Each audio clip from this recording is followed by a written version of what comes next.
Fans, your attention please. It's now time for the NSIC Sportsmanship Creed read by MSU senior Ryan Schlichting.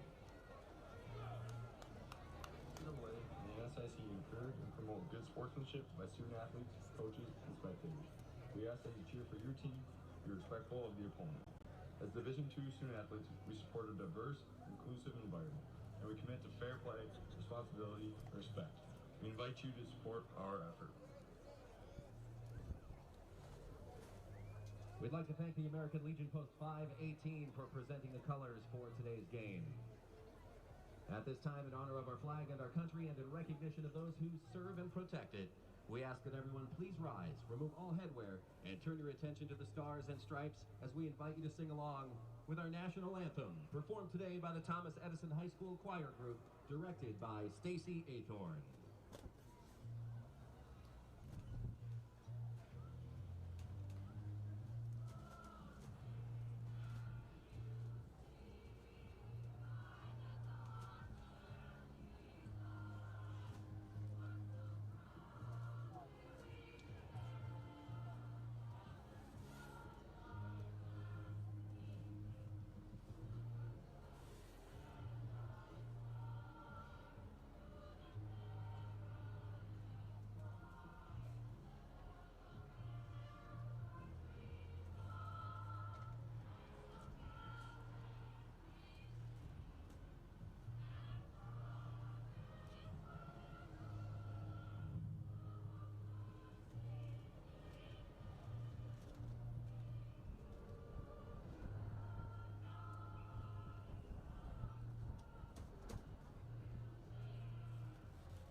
From going out is they only want 4 to go out there. As we take a look here, and the Mavericks are coming off 2 insane weeks of offense. First, back here on 10-19, they took on the University of Mary, putting their record at 7-0, but they won by setting a school record of putting up 74 points in one ball game. Then they come out and they topped that last weekend at Minnesota Crookston, but they actually played in the neutral site game up in Grand Forks, North Dakota. They won that one 81-0. They take on the team that they beat last season. This is the 12th matchup between the two teams. The Mavericks have won all 11, as this is the 12th meeting. They beat them last season in Wayne State 55-2. In this matchup, Wayne State has never scored more than 14 points on the Mavericks, as this is a relatively new matchup between these two teams. This rivalry is brand new, and Wayne State will in fact receive the kickoff as the Mavericks won the toss. They come here in after last week's win. Coach Todd Hoffner got his 100th victory, and his record improves to 121 here at Minnesota State. His record continues to climb as he was the fastest coach to do so, and he's only 8 wins shy of tying the all-time wins record here at Minnesota State with 108. Doesn't look like he'll do that this season, but there's optimism that he could. If we get the 2nd seed in the playoffs and we win out to go to the championship, then that will be the only possibility. Otherwise, he's got next season.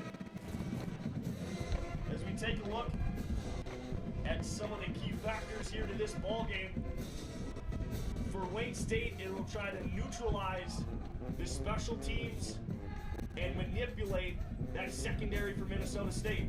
As we have seen this season, that defense has been a force to be reckoned with as they continue to prove what they're worth. On the offensive side of the ball, they need to run. That's what they love to do. And they will be led by redshirt freshman running back number 29, Devin Marquardt. As Marquardt is their leading rusher, and you will see about 3 backs, as you also see Deshaun Massey, the junior, taking a couple carries there. And here is Ashton Gardner to kick off. And we are underway here in Mankato, as a miscommunication for the Wildcats sets him up at the 7, and he's brought down at the 15. And he was tackled by Chase Devitt, and that could have been costly here to start this game.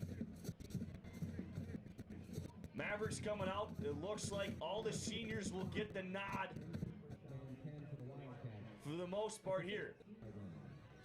As here come the Wildcats. They're coming off a win last week against the University of Mary in Bismarck. The handoff is brought down as that was Jason Hawkins with the carry, and he will lose a yard on that play. As the senior Zach Robertson out of Rochester, Minnesota, will come up with that tackle.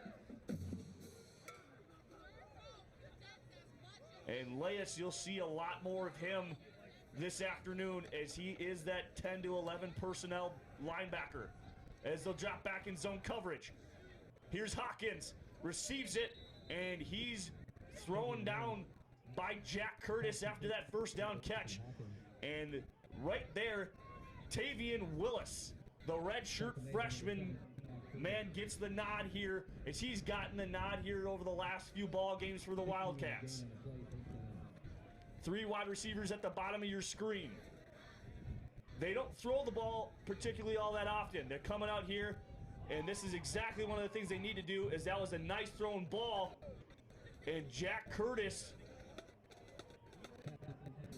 on the coverage, as that was intended for Mason Lee, as Lee ended up taking a hit there from the stands, running into the fence in the concrete, as he's shaking up big time there, as he comes up holding, I believe that's his right arm, and he's limping a little bit as well. 2nd down and 10 for the Wildcats.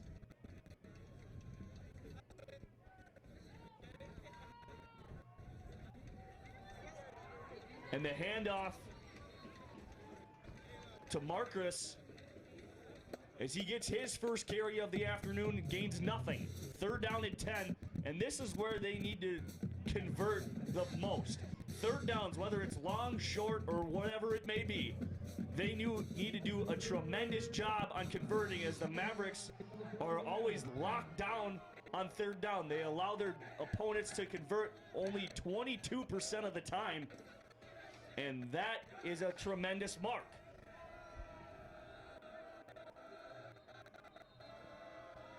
As there will be a timeout called by Wayne State, as that's the first this afternoon.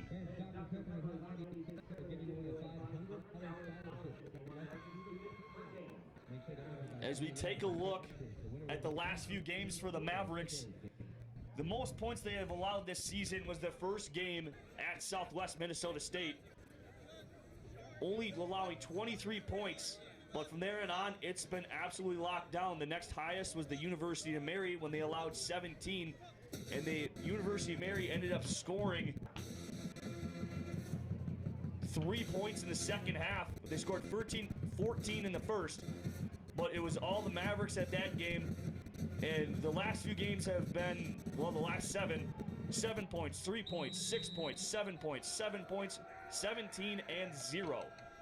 That is a tremendous feat for this, as Willis steps up in the pocket, finds his man short, Cheyenne Bradford with the tackle. On the catch there is number 17, Isaac Schaffbuck, as Schaffbuck could not get anything remotely close to the first down. He only got 3, and it's 4th down and 7, and here comes the punting unit for the team in white. Number 81, Blake Kaiser on the punt for the Wildcats. Back to the Mavericks is number 1, Parrish Miro. As here's Blake Kaiser for the punt, as he barely gets that one off, and Parrish Morrow will fair catch that one inside the 40. And here come the Maverick offense. It all depends upon who's starting. I'm pretty sure we all know who's going to get this one, as it is senior day. And the big man on campus with the 3rd most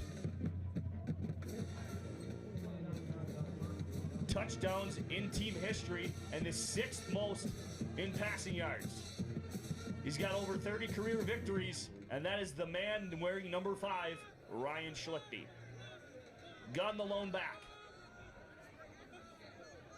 Hand off the gun. He runs it right side. Up the middle as he keeps turning those legs. And he'll get to the first down marker, and yes, indeed, they will give it to him. That young man continues to climb the charts with every carry. He gets closer and closer to the only record that he has yet to break here at Minnesota State. And that is the carries, as he continues to climb that chart immensely.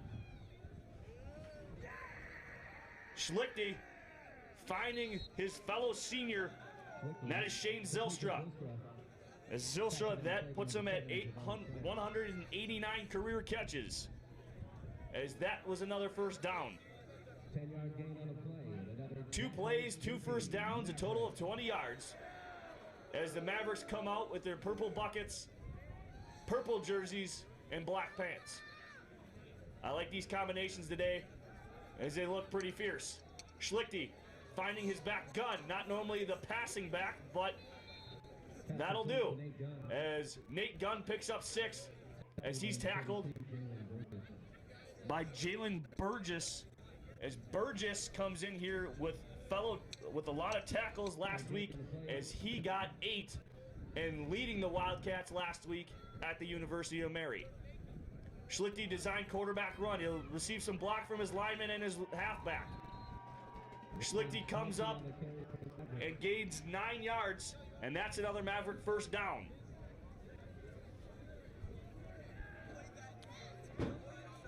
We're seeing a lot of glutamins here, as Niall Williams is out for this ball game, as he did not dress up, as he is nursing an injury. Schlichty handoff to Gunn. Gunn will take it up as he's tripped up by number 32, yet again, Jalen Burgess. Burgess and his fellow linebacker, Nicholas Joint, are the 2 that are the most active in the tackling department. Trying to contain them, the offensive line has got to do something to allow Gunn to spring out something big. Schlichty looking to his left, finds Sample. Sample on the end route. Sample, touchdown from 24 yards out. Touchdown, Mavericks. 6-0 early here for the team in purple. And that's a great way to start off senior day for the senior Ryan Schlichting.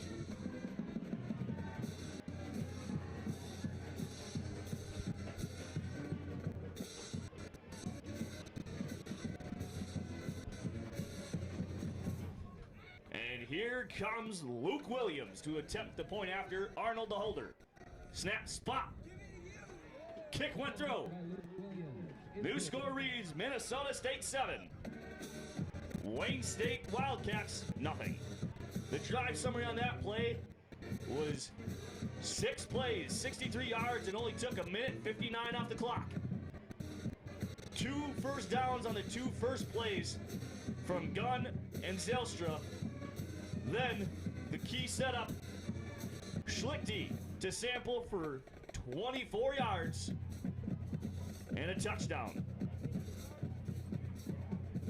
And this is exactly what Minnesota State ordered right away. And let's see what the redshirt freshman, Tavian Willis, can do for the Wildcats. Back deep is Jason Hawkins.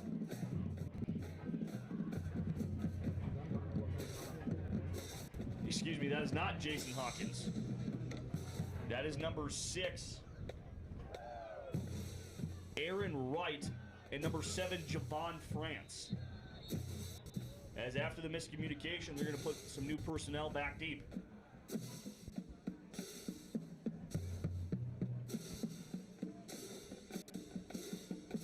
As the wind gusts over 10 to 20 miles an hour here this afternoon, it'll be fluctuating. It's a cold one with 43 degrees.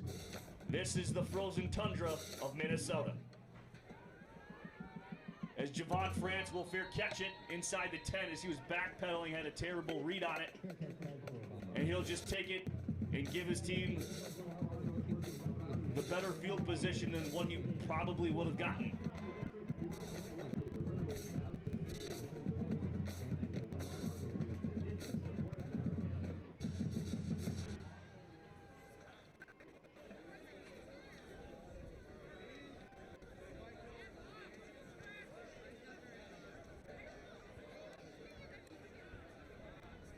And here come the Wildcats.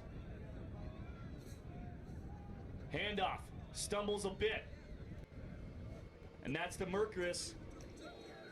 As he'll turn those legs, Mercuris will gain 5.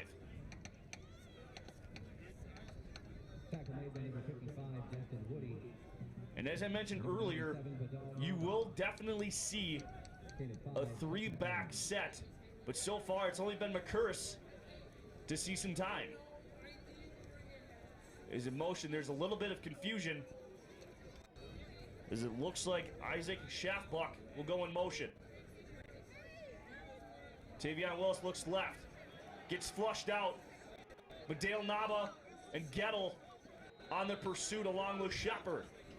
And Willis will just throw that one away, and it's 3rd down and manageable.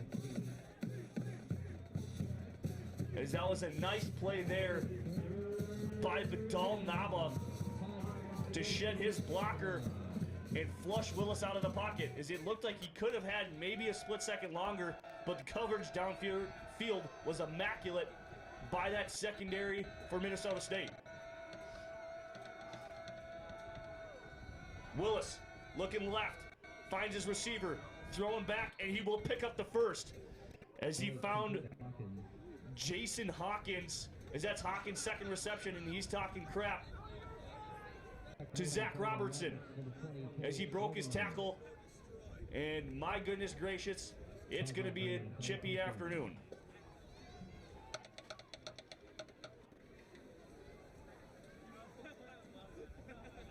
Hawkins early finding some rhythm here as he's 3 for 5.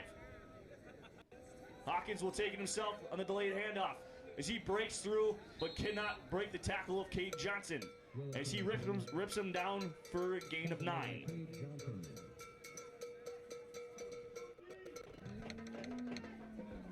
As the defense here is giving up a little bit more yards than what they originally had anticipated. as there are 7 guys on the line of scrimmage, so no illegal formation. Willis gets his number called again. Just gets out of the reach of Robertson, just enough to pick up that first down, gain of 4. As he was chased down by number 96 as well, Nick Dalkey of the Mavericks. 4 yards and a fresh set of downs for the Wildcats. Schaffbuck in motion.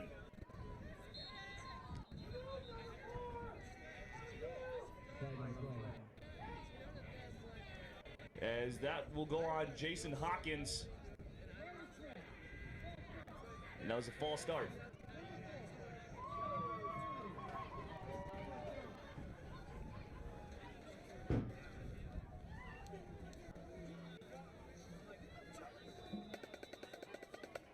As it's first down and 15 as they back to where they were the prior play. Schaffbuck in motion.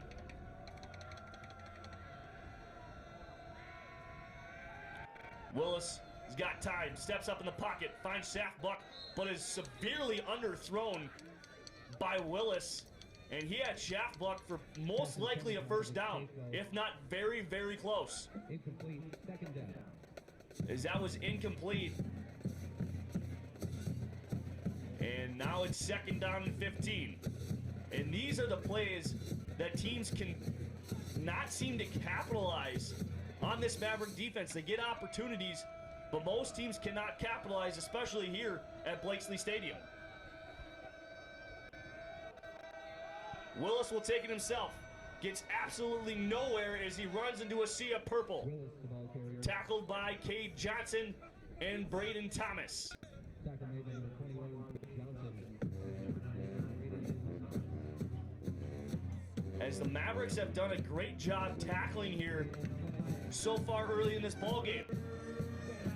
As time continues to tick off the clock, under 7:30 here in the first quarter. Halfway through. Audible on the defensive side, led by Robertson and Gettle.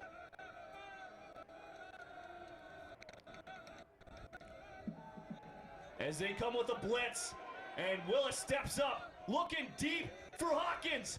Just out of reach for Jason Hawkins, as that could have been a monumentous play for the Wildcats. Come up just short. The Mavericks, that's a great audible by the 2 veteran seniors, both 5th years, here on campus. Arnold back deep as he weighs off Morrow, as Arnold will get the duties here back deep. Here's Blake Kaiser's second punt here on this young afternoon.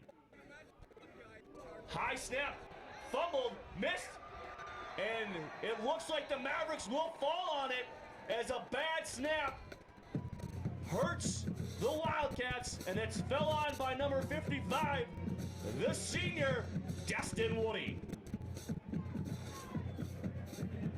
As he gets some love from his special team coach and fellow teammate, Ty Schottenbrooks. And here comes the junior, wearing number 7, J.D. Akawa.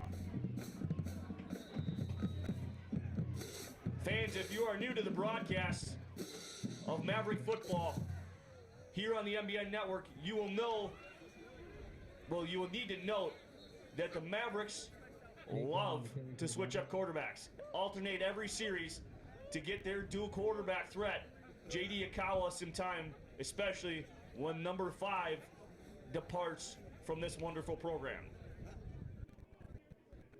As Gunn on the carry there picks up 3. Second down and 7 for the Mavericks. Zylstra, circle him at the bottom of your screen. As this will come to Arnold on the end around, as Arnold will pick up a first down and more. He's got one man to beat, now several. Arnold, end zone, 6. Maverick touchdown of 25 yards from Justin Arnold. as he will go take on the special teams duties of holding. As it looks like he'll run off. And possibly the Mavericks are going to go for 2. Maybe not. Who knows?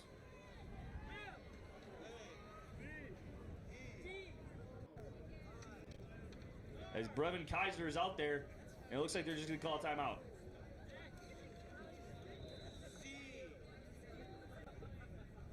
Or they'll take the delay of game to figure out what they want to do more. Offense, number 18. Maverick Foley, As they'll just push it back 5 more yards for Luke Williams.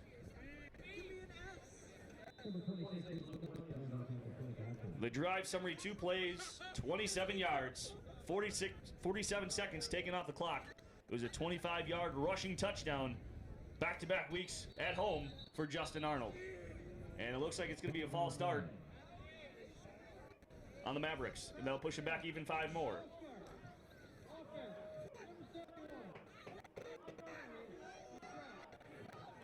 And I don't know what's going on here with the Mavericks, but this is getting to be a little funky.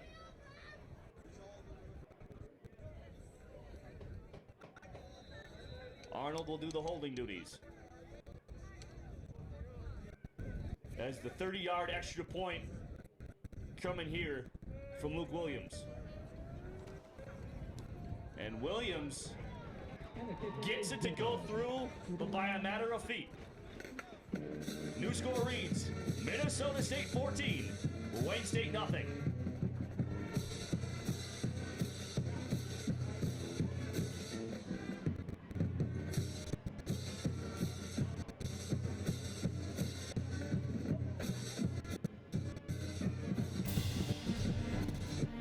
It's Halloween weekend in Mankato, Minnesota. Maverick football is next on Mankato State University Mankato Television.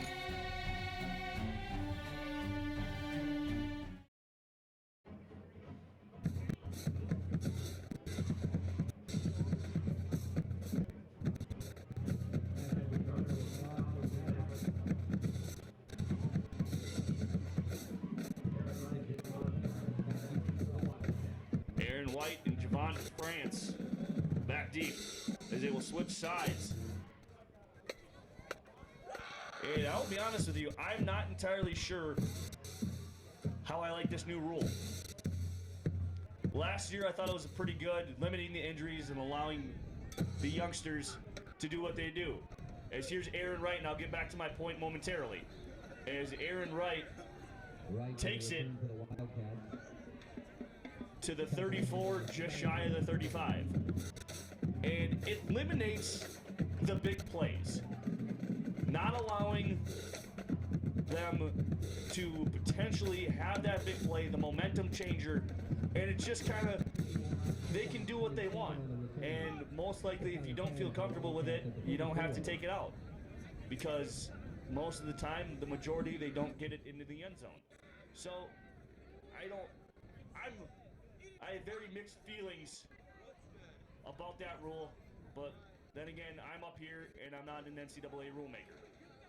And for the first time here this afternoon, we get the junior at 5'8", $190, number 20, Deshaun Massey, as he gets the carry, and his first carry only goes for a yard.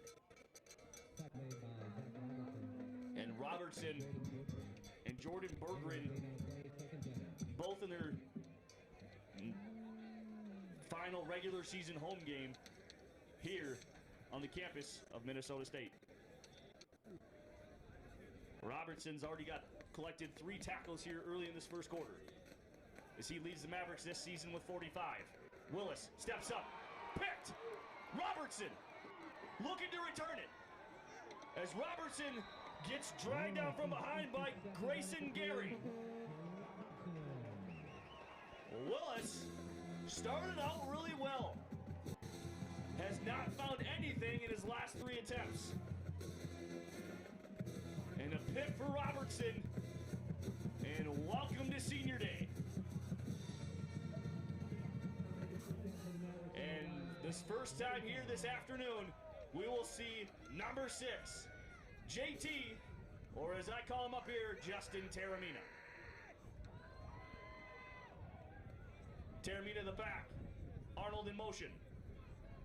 Shovel pass to Justin. Taramina will break it outside. Taramina up the sidelines, and he'll dive close to the first down. I don't know where they'll spot him, but they will, in fact, give it to him. A 10-yard shovel pass to number 6, as he is that east-west runner, and Gunn is just, I'll take it right to your mouth. 10-yard gain on the play. He's the north-south back. He's the more physical.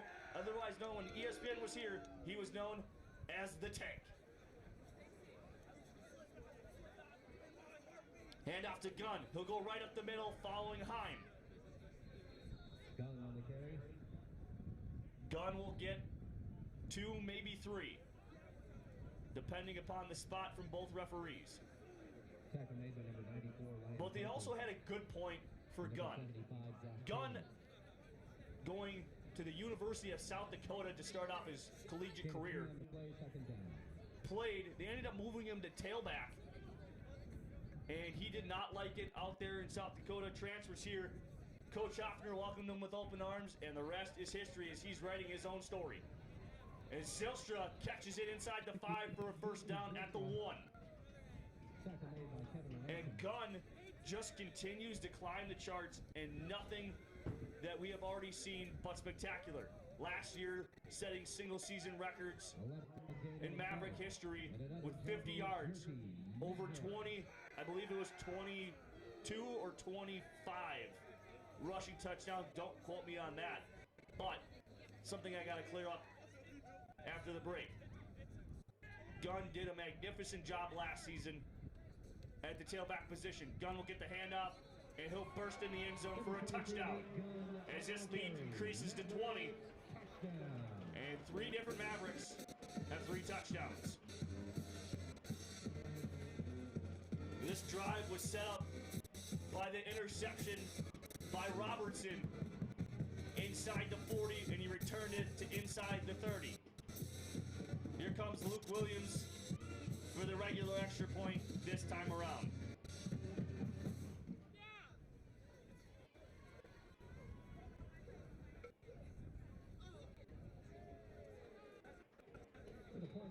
And the Mavericks are on pace to set another game record of 84 points.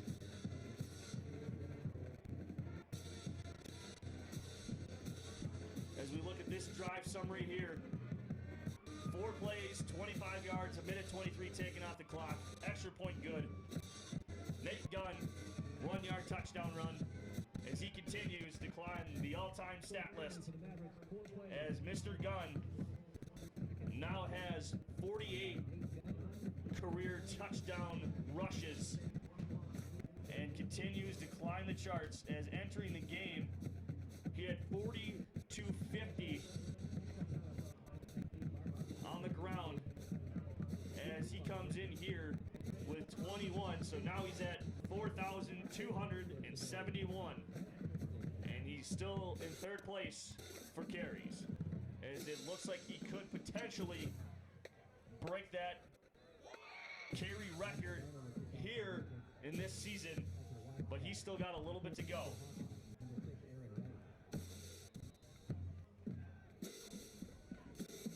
As MSU this season is averaging 45 points a game and over 527 yards of offense. As Wright will let that one fall, as Hawkins was his teammate back deep again.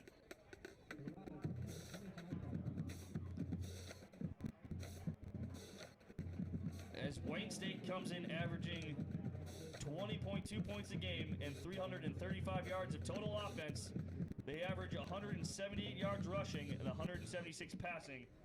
It's a great mix-up between the two, but it's not exactly what you want. You want it a little higher, especially in the passing department here in Division II football. Willis gets his name called, stalled by Badal Nava, but he'll fall forward for 1 as Destin Woody and Spencer Hermes are there on the tackle. And number 55. as this is the first time we've seen Woody's name in the linebacker position, as Gettle will have a breather. A shopper's on the bike, and it's kind of a cold afternoon here. As you can clearly tell, a lot of the fans are bundled up, and this is dedication. Tailgating took kind of a halt, as Willis will spin out from the pressure. Looking, he'll just throw it away. As Jason Hawkins was the young man whose intention it was to be thrown to.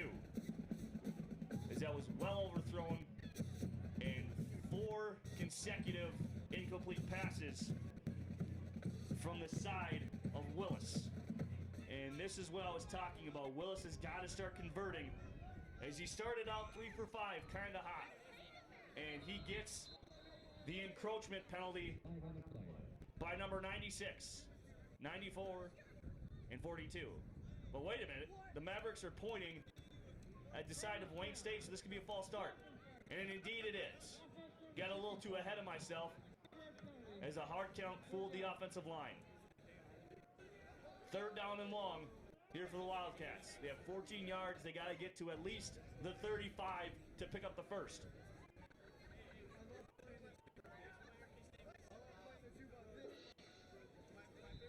Three wide receivers set at the bottom of your screen, and the play clock just gets underway.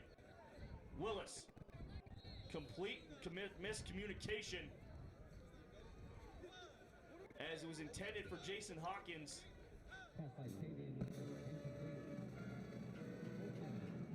And Tavian Willis looks completely rattled in the pocket.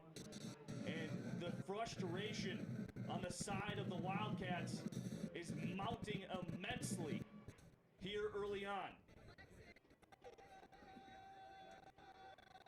Blake Kaiser here to punt again. This time, not a good punt whatsoever. As the jawing continues on both sides more than usual.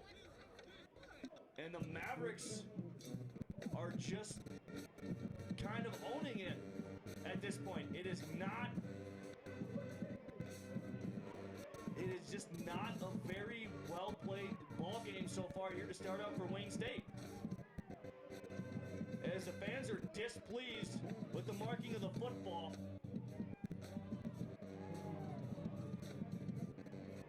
As the reason that punt was so horrendous, as we can all kind of agree with that one, even if it was on the side of Minnesota State too, it's the wind.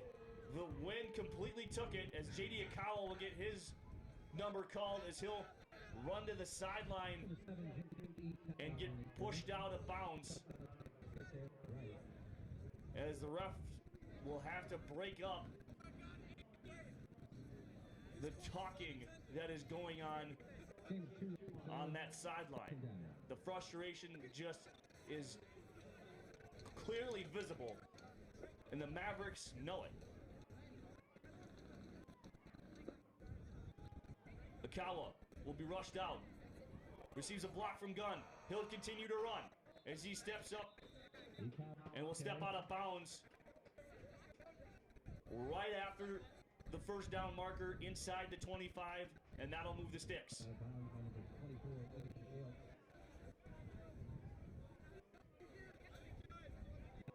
As Ian Ailes will get credited with the push out.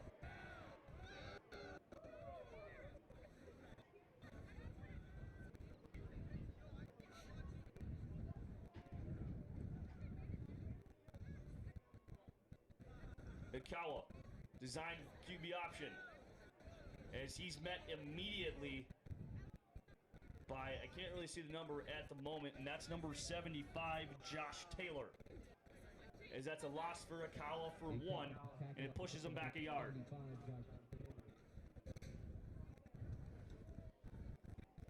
As Josh Taylor absolutely bullied his way past Carter Dowdle, the right guard, and it wasn't even a competition.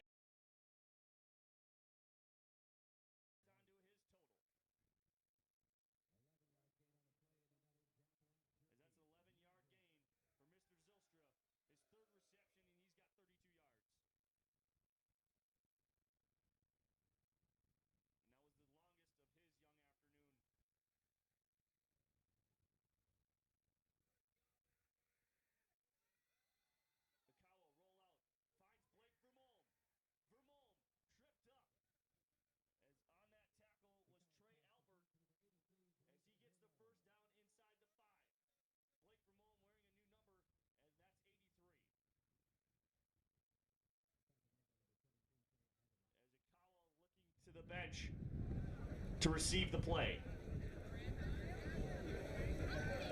As Coach Hoffner's got to like the play of his offense and his defense so far here in this first quarter as they find themselves up 21 early with 45 ticks left in the first quarter. Play action. Akawa steps up. Fade. Arnold. One-handed. Dropped. Arnold almost had a spectacular catch. And you could have possibly seen that one on ESPN later tonight, actually. Because that would have been a na-na-na. And I gotta tell you, that would have been very impressive. Just off the fingertips, but the man in coverage was number 27, Dimitri King. Just a little overthrown, a little more finesse from Akawa, and that would have dropped the biscuit in the basket. Akawa, handoff, gun, tripped up by his own lineman as number 56, Brandon Krantz, comes up limping a little bit off that as may have had Gunn stepped on his, looks like right ankle. But they'll give credit to number 94, Ryan Parker. And this will be the first time out for the Mavericks with 16 seconds left. Fans, if you are just joining us, the score is Minnesota State 21, Wayne State nothing. As we take a look at so far this first quarter, it's been dominated all by the Minnesota State Mavericks. Beginning with a 6-play, 63-yard drive. And the connection was from Schlichty to Sample. Then, at 6:20 in the first, Arnold 25-yard rush. And it made it 14-0. Nate Gunn later the next possession, a 1-yard touchdown run. And that's why the score reads 21-0. The Mavericks are knocking on the doors. They're back inside the red zone yet again. At the 5. 3rd down and 5, or 3rd down and goal, whichever you may prefer. But this will be huge if Wayne State can only hold the Mavericks to a field goal. As this play will most likely take us to the second quarter after this play is held. As it's a 3 wide receiver set, and you got the length on the outside. Possibly look at the one-on-one matchup as Aaron Wright has the duties of Zylstra, and it looks like they'll go the way of Arnold on the slant, and that was overthrown, and Arnold was looking for a hold, and he was looking for it on specifically Nicholas Joint. And as 12 seconds remain on the clock, here comes Ashton Gardner to attempt the 22-yard field goal. Number 40, Ashton Gardner on to attempt. First time the Maverick offense failed to get in the end zone with great field position. They started at the 35, and they get it to the 5. And the kick is good. And the kick by Gardner is good, as the new score reads Minnesota State 24, Wayne State nothing.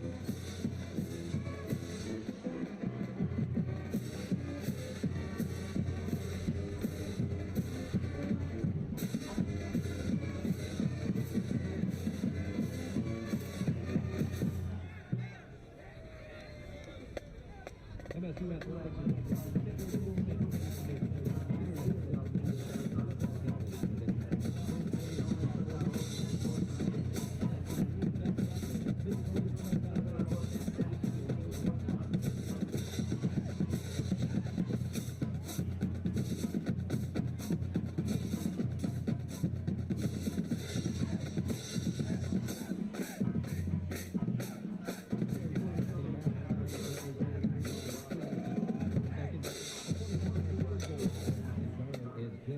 Minnesota State 24, Wayne State 0.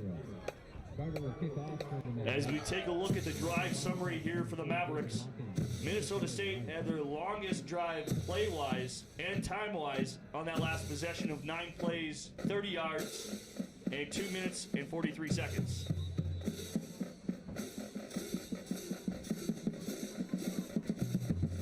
As the wind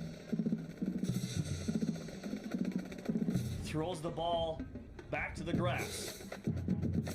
As I will tell you right now, this field is in immaculate shape for it being this early in November. For how many games we've had so far, and I'm pretty sure the Mavericks will have more here at home come playoff time. And Wright will let that one fall to the grass. And for the third consecutive time, Wayne State will have it at the 25.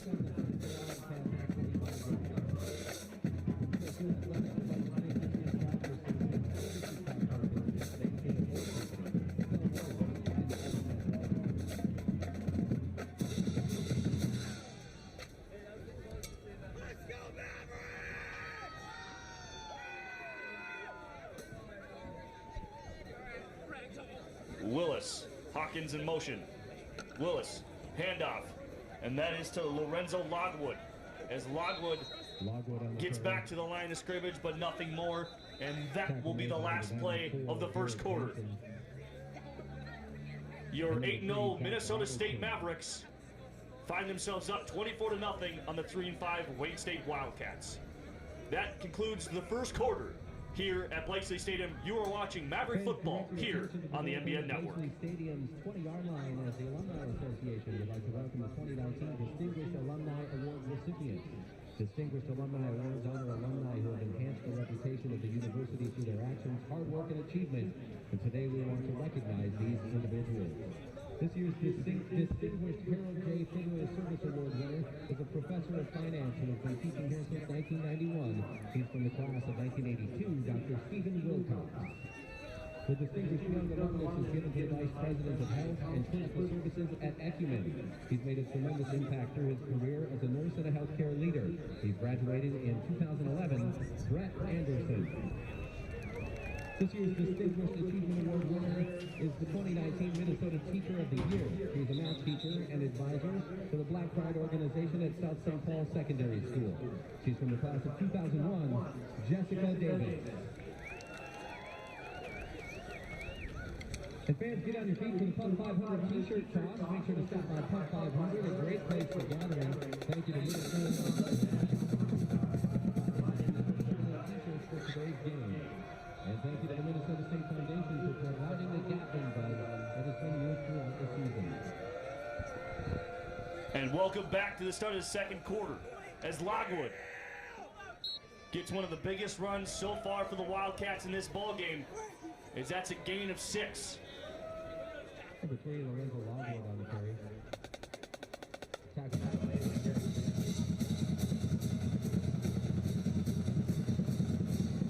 As Garrett Jansen, the senior from Pella, Iowa, is in his final regular season home game as well. He's one of the 15 that will be taking the field for the Mavericks in this ball game. As an adjustment made on the defensive side, Willis flushed out. Berggren, Braden, Thomas, and company are there on the sack. And Gettle was there as well.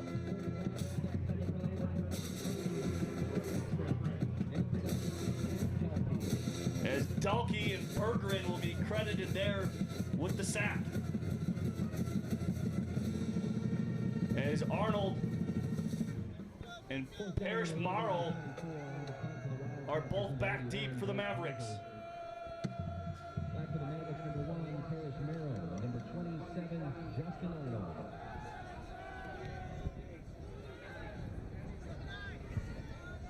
As Morrow will go to the far sideline with the fair catch, as the one was playing a lot of tricks on him, as the referees will have to break up a little skirmish at the opposing Wildcat 40.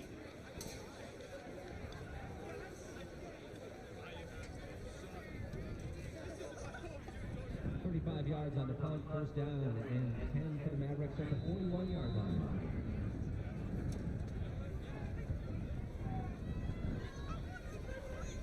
Schlichty's under center.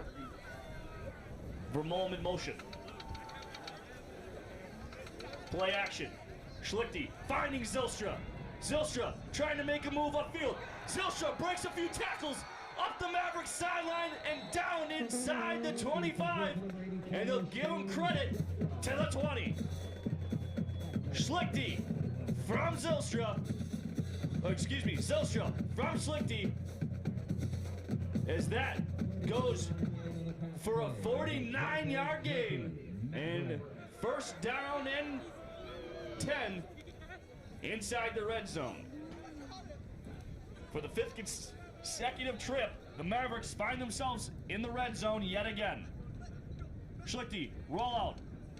Looking, finds Zylstra for the 2nd consecutive time. Zylstra tripped up by number 23, Barrington Robertson III. Excuse me, that was not correct. It was Dimitri King on the tackle.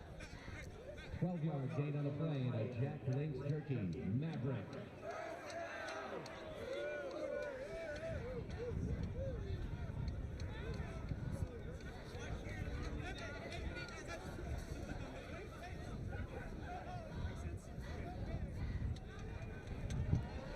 And the handoff, excuse me, the quarterback keeper to Schlichty. And Schlichty's got himself a passing touchdown and a rushing touchdown. Schlichty has a nice game here this afternoon so far, as the senior is giving himself one heck of a resume.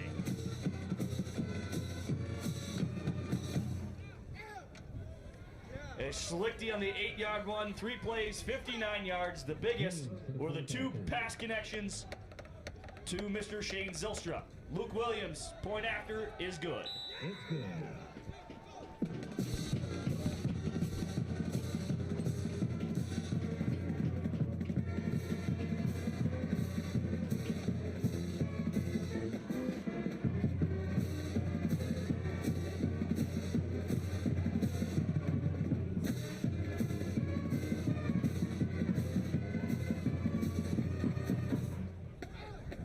Summary for the Mavericks. 3 plays, 59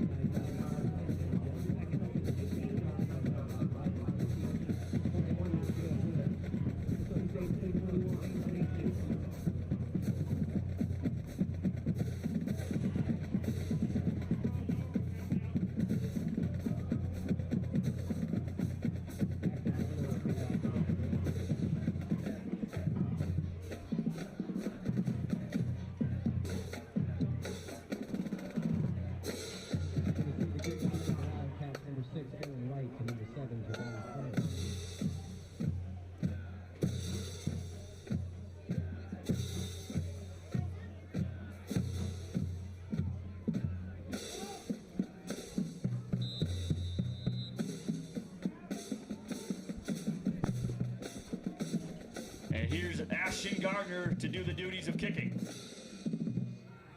Gardner, this one a way shorter kick. And Javon France,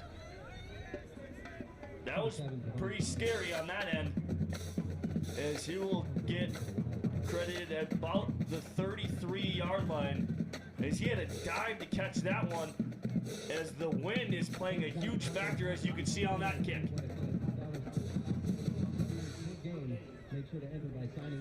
As you can tell, Ashton Gardner only got 32 yards on that kick, and here comes Willis. Let's go, Maverick!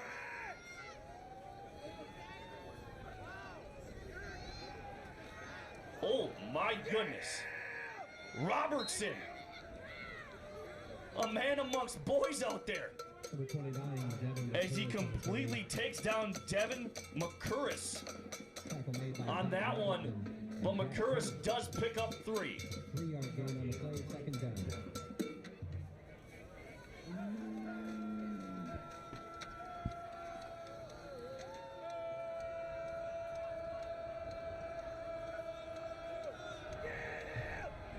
As Willis will keep that one, as he's tripped up by Braden Thomas, assisting him with Spencer Hermes.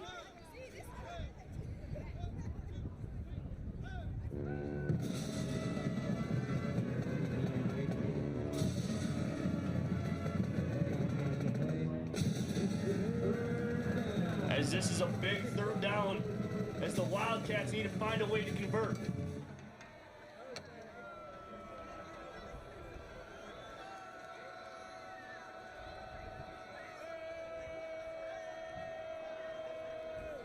As Curtis looks back to the sideline.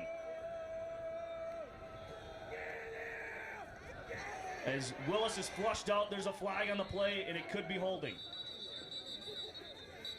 As Michael Buteau and the lineman Carter Burkabin Flag on the play.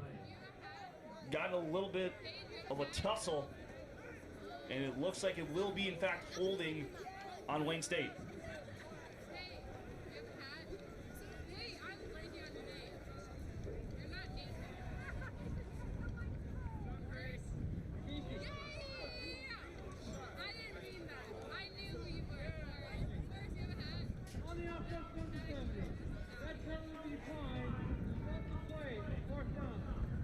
As a penalty will be declined. As here comes the punting unit, but it looks like it's a little bit of a delay on that end.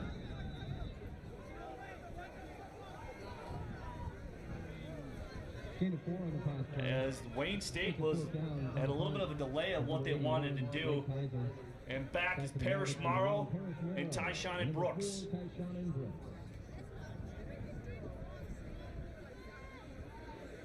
High snap yet again. Kaiser gets it off, but barely. Parrish Morrow, back deep, receives it inside the 15. He'll go to the far sideline looking for some room, but not much, as he was tackled by Nicholas Joint. Flag on the play. Just beyond the 25-yard marker.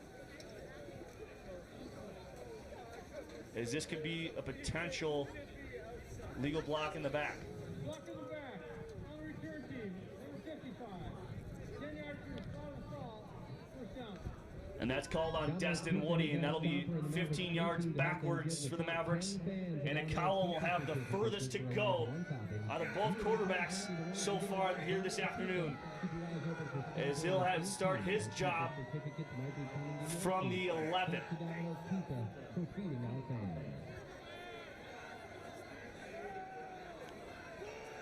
As they will have to march 89 yards, maybe not that, to get a score.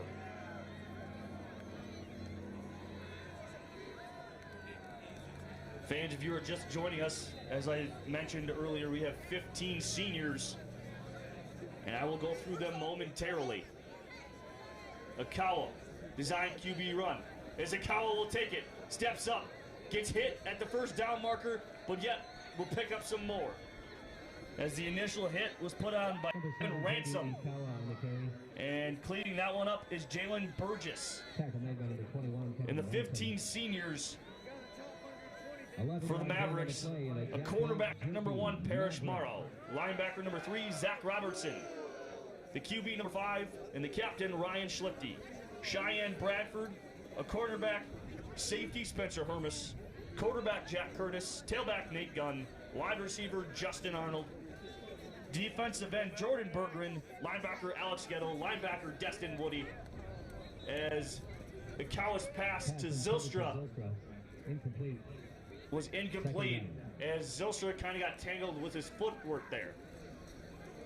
Then we go to the offensive line, Evan Heim, wide receiver, who was just name I just mentioned a few minutes ago, Shane Zylstra, tight end Tyler Schmidt, and defensive end Garrett Jansen. Those young men have made a tremendous impact on this program, as it is senior day, and just like Todd Hoffner does nothing but continuing to start and play his seniors, as Nate Gunn has a huge block for his QB Akawa. And Akawa just is a yard shy of the first down, but the story there on that was Nate Gunn. You could just hear the thud on the linebacker Tyler Thompson. And my goodness, Nate Gunn. And this is why you could possibly see him in the next level, as he will pick up that one much-needed yard, as they will give it to him, as Nicholas Joint and Thompson are there to bring him to the grass. And Tyler Thompson. 2-yard gain on the play. And a Jack Link's jerky. Maverick. As that's another Maverick first down, as they've got 7 points here in this quarter.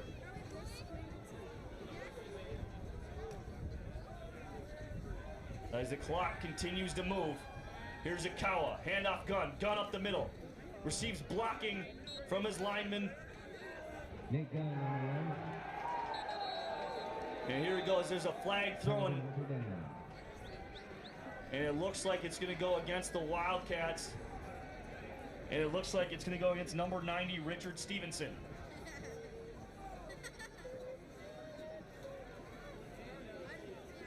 As Stevenson, and I believe it was Hunter Topple, that were exchanging some words there and some jabs.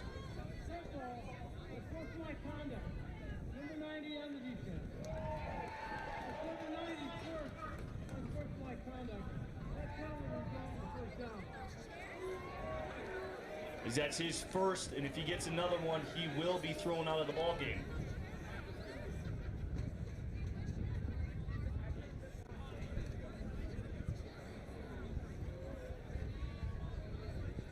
As now the Mavericks find themselves 7-yard gain on the run by Nate Gunn after the penalty. First down and 10 on the for greater Mavericks. part of the 50 on the side they want to be on, and that's the Wayne State 45.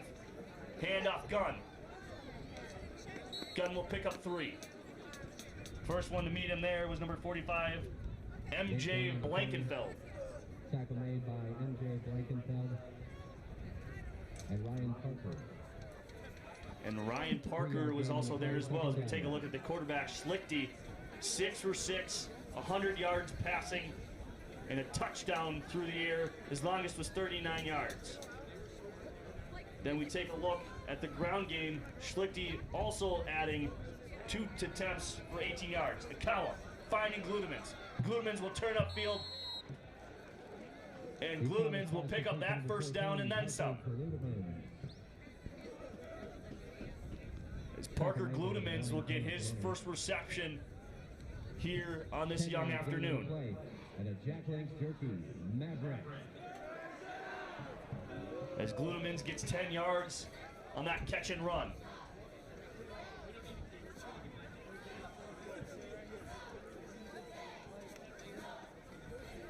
And stacked wide receivers on both sides. Ikawa drops back to pass. He's got plenty of time. Steps up. Looking for end zone and Sample. And severely overthrown number 10. Incomplete. As they were looking for the big connection and for a 32-yard touchdown reception. We'd like to thank Domino's Pizza for feeding the Herd student section today. 103 slices of pizza, courtesy of Domino's.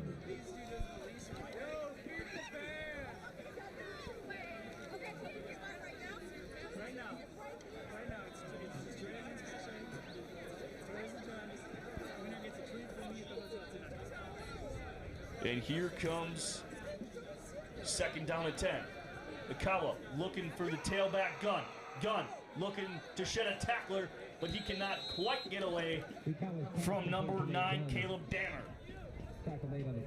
As Danner had some nice tackling right there, but it is not enough to refrain the Mavericks from getting a first down.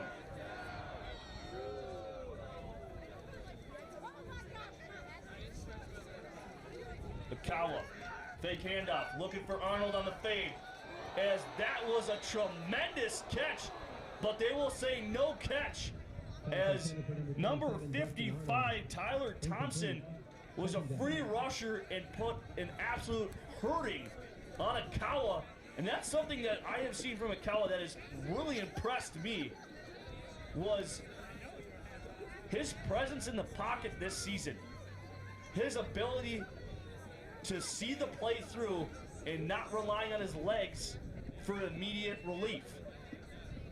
As he stuck in the pocket there, as he almost got it to pay off, as that was a well-led pass, as Ikawa on the option. He'll run up the field, and he continues to get some help from his lineman, pushing him forward to the first down, and It will be a first down and goal at the 8-yard line.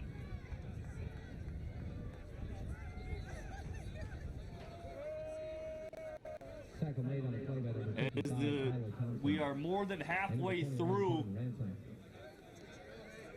10-yard gain on the play. this first half and through this second quarter. 6:40 on the clock. Design QB run. Akawa looking for some running room. He'll cut it back up the middle, The ball carrier. and he'll be inside the 5, dropped at the 4. Tackle made by 55, Tyler Thompson. And Tyler Thompson making himself a name as he's getting a little more Gain on the play. action run to his side of the ball. Let's go, Maverick! Izakawa is 4 for 9 with 45 yards passing. As he's almost had 2 touchdowns to Arnold. Gunn cuts back up. Gunn, touchdown. As Gunn falls forward for a touchdown, Mavericks lead 37-0.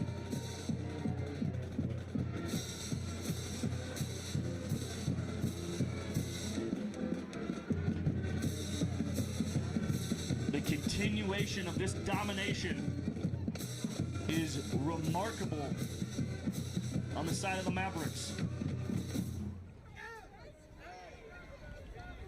Here's Luke Williams to attempt another extra point, his 7th of the afternoon. Luke Williams is good. The kick is good. The young man is automatic and received hardly any pressure there. Ashton Gardner will do the duties.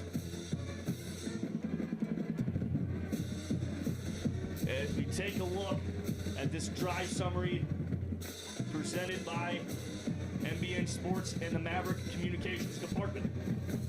Nate Gunn, a 3-yard rush, was set up by 13 plays, 89 yards, 4 minutes and 33 seconds, the most clock that they have chewed up so far here.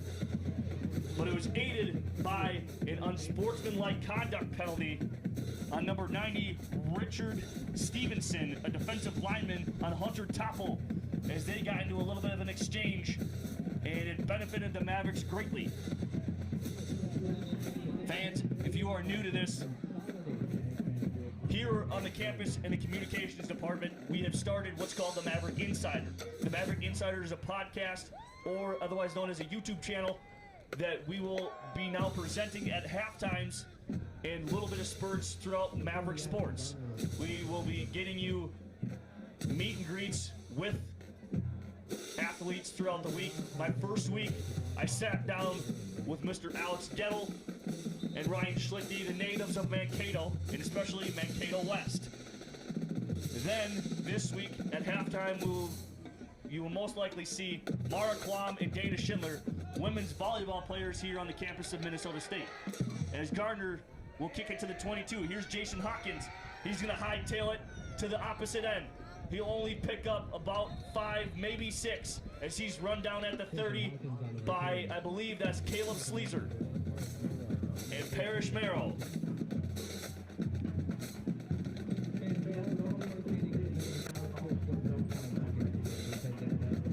As it looked like Hawkins thought that he was going to have the better end if he cut it back across, but that proved to be absolutely mute. Excuse me, he got 9 on the return. And here comes Tavian Willis. Willis with 5:50 to go. He needs to get his Wildcats to do something. As that's McCurris. McCurris was tackled by Robertson.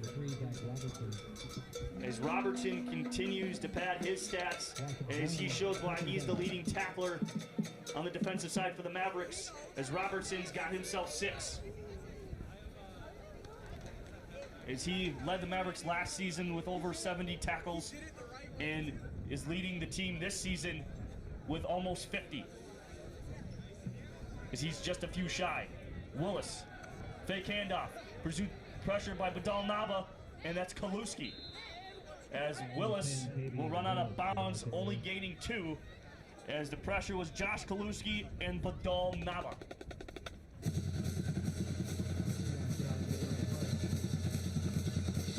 as those individuals will jog off the field alongside number 50, and that is Tony Strand. Or excuse me, that was Jake Shopper. And a free rusher, Gettle, is the reason why Willis just threw that to the grass, as he did have his tight end, and that was number 88, Corbin Foster, in the vicinity.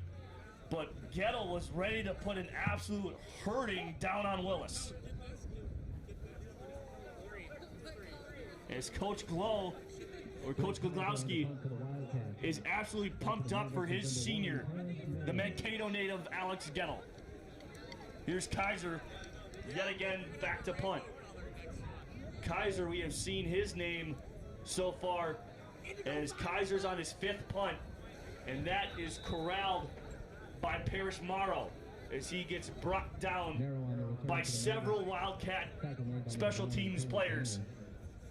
And he was brought down by Danner, will be the one specific. As here comes Schlichty, as this could possibly be his last drive of this ball game.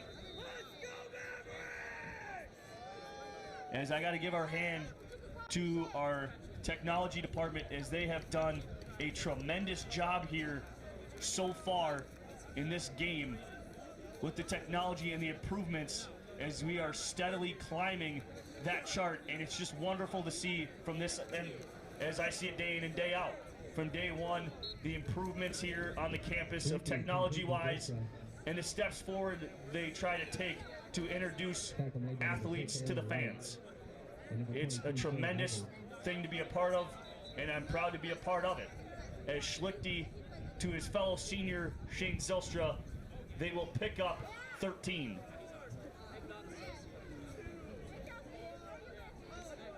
In this game, the Mavericks have gone more under center than usual, as Blake Vermolm is in motion.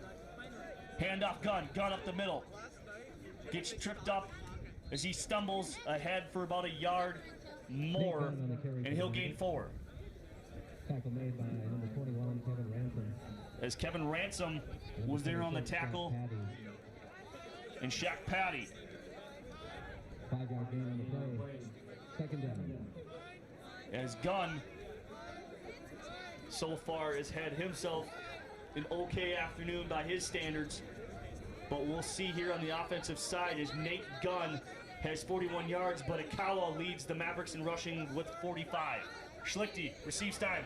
Step up, will take it himself. Schlichty runs, and he'll just dive forward, try not to take too many hits, as he's tackled by Shaq Patty, and I believe alongside him was number 43, Nicholas Joint. Number 43, Nicholas Joint.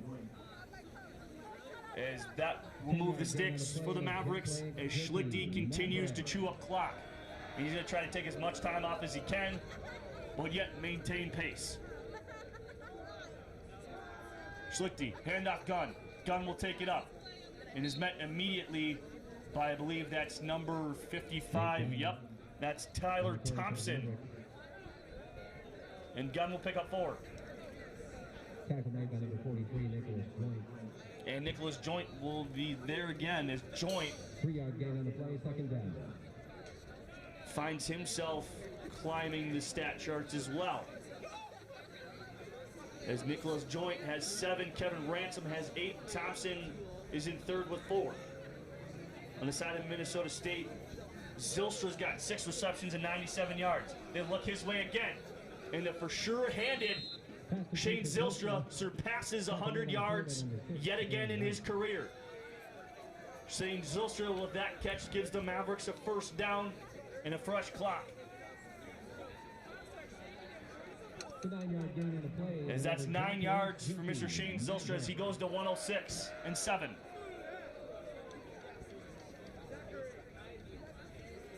As Schlichty will roll out to his left. As Schlichty looking downfield for Parker Gludemans, and that's a nice pass break up there by number 22, Trey Albert. As Schlichty was rolling out to his left, so he had to stop and couldn't put as much mustard nor finesse as he almost had Mr. Gludemans for a 35-yard touchdown. And that's a nice call there by Coach Joe Bashorner. The offensive coordinator has done a tremendous job over the last several weeks, and excuse me, I'll give him credit for more than that. Over the last, well, I shouldn't say last, the entire year, basically, as they continue to put up 45 points a game and over 500 yards. Just the domination and the depth of this team is remarkable. As the handoff is to Gunn, as he'll pick up 5. Tate Gunn on the carry for the Mavericks.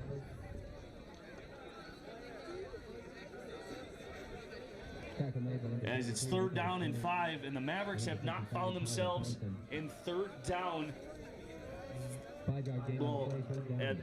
really at all.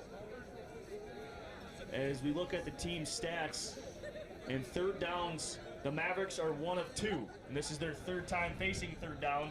As Schlichte looks to his right, and he finds Zylstra, as Zylstra tries to pirouette his way past Nicholas Joint, but he comes up short. And down is, I believe that's the left tackle, or the right tackle, Hunter Topple. As they will bring in number 74, Carter Dowdle. And that was the 6'4", 300-pound junior from DeForest, Wisconsin, in Topple. As we take a look at some of the stats so far here on the game. Rushing yards, Minnesota State's got 156 compared to Wayne State's 8. Receiving yards, 168 on the side of Minnesota State, 28 for Wayne State. And the total yards is Minnesota State 324 and Wayne State 36.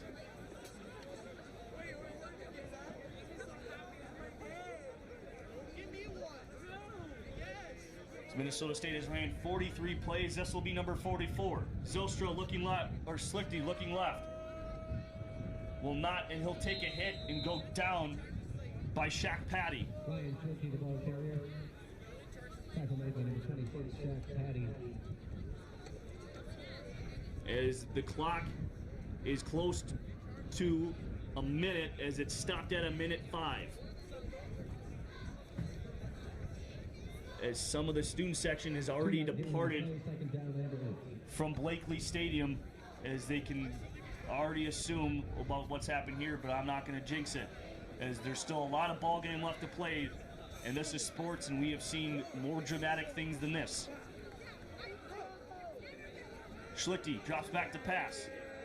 He's got someone by his ankle, and I believe that was number 45. That's MJ Blankenfeld that was attached and latched on like a leech to Schlichte's ankle, trying to bring him down, but he was looking for Arnold and came up with nothing. As it'll be 3rd down and 8 with a tick shy under 1 minute. As Ashton Gardner will jog down the Maverick sideline to get ready for potentially a field goal opportunity. Schlichte drops back, looking right, finds Zylstra right down the middle of the field. Touchdown, Mavericks! Shane Zylstra, that's a nice way to potentially end your afternoon with a touchdown, and Shane Zylstra is having a heck of an afternoon. Shane Zylstra before that had 118 yards and 8 catches. With that, he'll go to 134, a touchdown, and 9 receptions. As his fellow partner Jalen Sample is the only other one, and he's the closest to him in yards with only 22 and a touchdown. As Luke Williams will send that one right through the wickets. As the Mavericks find themselves up 45-0 on Wayne State with only 53 seconds left to go here in this first half. It's been sheer domination, as we could have assumed here, as last year's meeting, the Mavericks took it 55-2 in Wayne, Nebraska. As we take a look at that drive summary, 11 plays, 76 yards, 3 minutes and 46 ticks taken off the clock. And it was ended up Schlichte to Zylstra for 16 yards.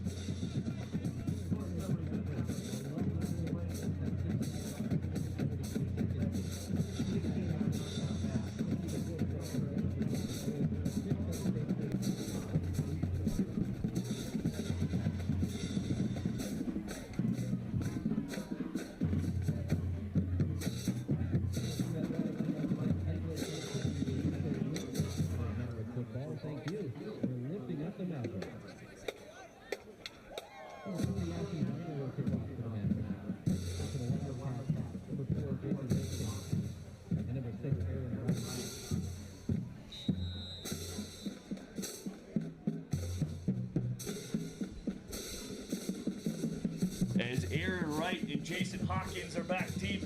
Here's Gardner. Yet again with the short kick as the wind's a factor.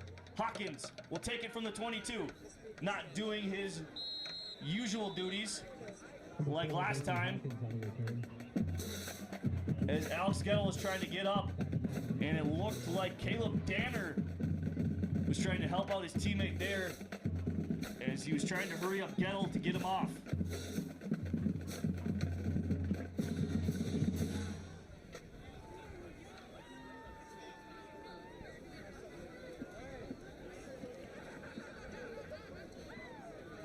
As here comes Willis.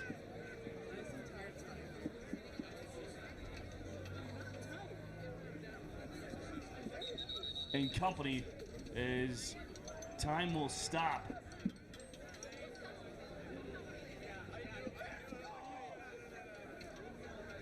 As they will hold up play. And the play clock will resume. Fake handoff as that was to Massey. And Willis was thrown to the deck by Garrett Jansen, the senior from Pella, Iowa. And it looks like the Wildcats might just do one more play before the half ends. As the game clock is about a half a second ahead of the play clock. Handoff to Massey. Massey will break through. Massey will go up on the Maverick sideline, and he's tackled by Spencer Hermes. And I believe they will give him a first down. Yes, he did get a yard past it, and the clock will stop as the chains will move. With 8 seconds left to play, it looks like the Wildcats, or excuse me, they'll say Willis or Massey did get out of bounds there. And the fake handoff. Willis looking for some magic. Willis looking deep down the sideline. As his pass was intended for number 90 or 85, Torian Grady. With 1 second left, the Wildcats will try one last play. As Garrett Jansen and the head referee are having a little bit of a conversation. Looks all friendly from here.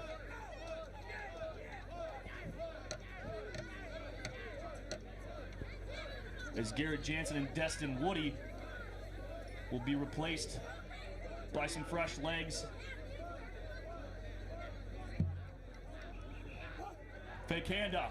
Willis yet again trying to find some magic. We'll find Jason Hawkins as he's immediately brought down by Jack Curtis, and that'll end the half. As your 8-0 Mavericks find themselves with a commanding lead going into the locker room. The score, Mavericks 45, the Wildcats of Wayne State 0. It's halftime here at the Blake, and you are watching Maverick football here on the MBN Network.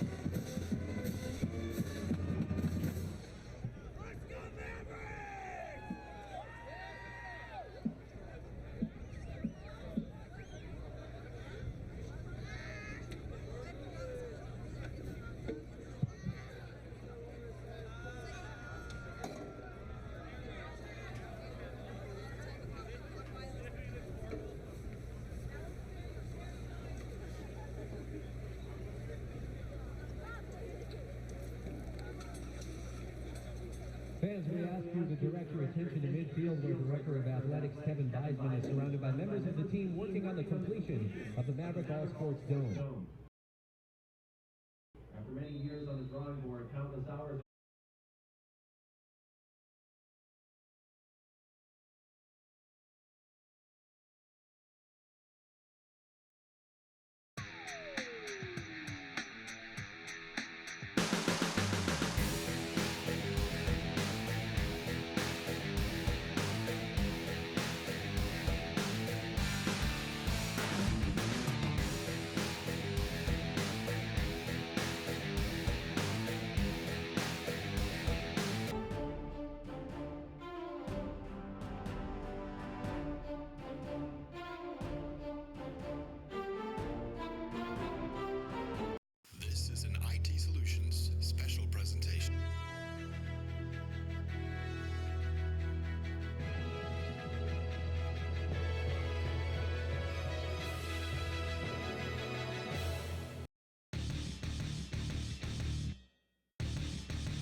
Yes, at this time, we'd like to take a moment to recognize senior dance team member Callie Miller. Callie is a marketing major and entrepreneurship and innovation and business admin minor.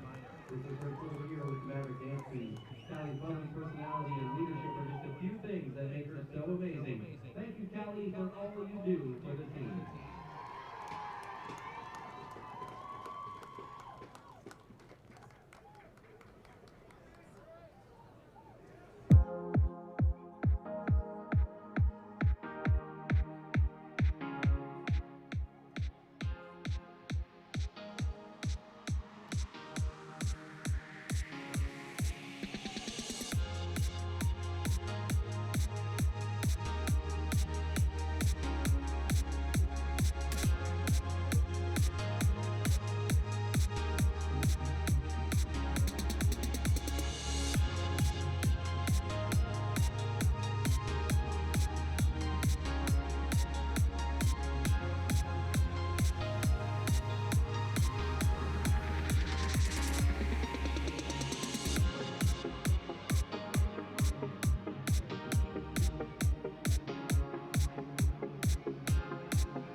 And she wishes you the best of luck with all of your future endeavors.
And welcome back to Blakesley Stadium here in Mankato, Minnesota, as Hunter Topple comes out without any equipment on as his afternoon is done after getting hurt late in that second quarter. And for the first time, we'll see the kicking duties of number 28, Ethan Knutson, as back deep is number 6, Justin Taramina.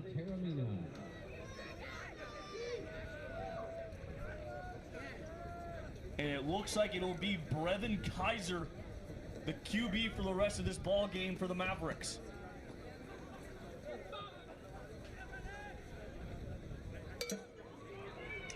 As JT will take it from the 3. JT's got some clear running room as he goes up to the 35.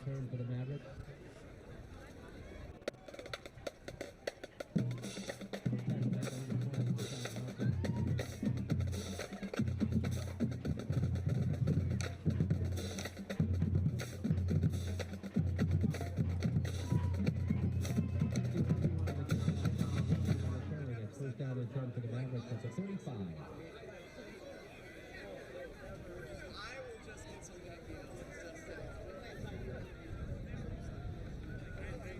As here is Taramina after the kickoff. His number will get called on the offensive side of the ball. Taramina on the carry. He'll carry for 4. Tackle made by 94, Ryan Parker. 4-yard gain on the play, second down. As we take a look at some of the first half stats, Minnesota State had 23 first downs compared to the Wildcats 5.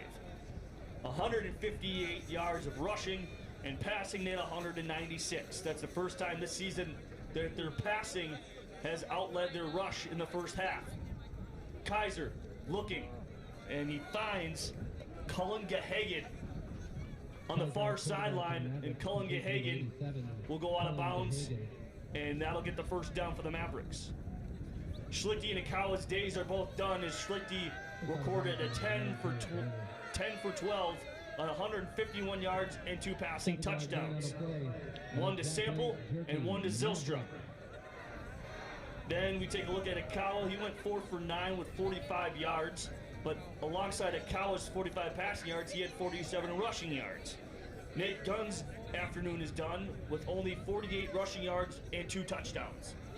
Here's Kaiser on the design QB run. He'll lose 3. Kaiser on the carry. Zylstra, his afternoon is done as well with 9 receptions, 134 yards, and a touchdown. On the defensive side of the ball for the Wildcats, their leading tackler Nicholas Joint has 9, and Kevin Ransom right behind him with 8.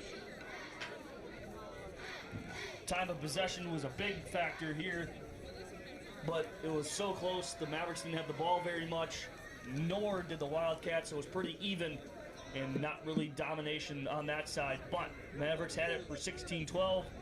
The Cats had it for 13-48. Here's Bevan Kaiser on the rollout. Play action. Finding Cullen Gahagan again. Cullen Gahagan uses his big mitts as he's tackled by Danner.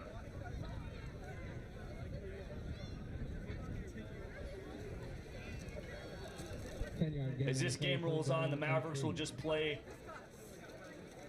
and try to mute the pure domination as Sample and Gludemans and Gahagan are out there as of right now, as Arnold and Zylstra are done on their senior night.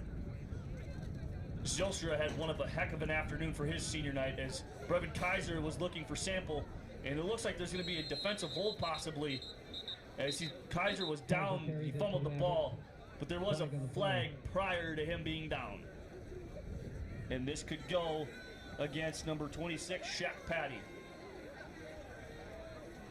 as he did not allow Sample to get past the 5-yard mark, and let alone get anywhere close to even the first down marker, as they were still 2 yards, 3 yards out, as there is an injured Wildcat on the field, and that is number 21, Kevin Ransom.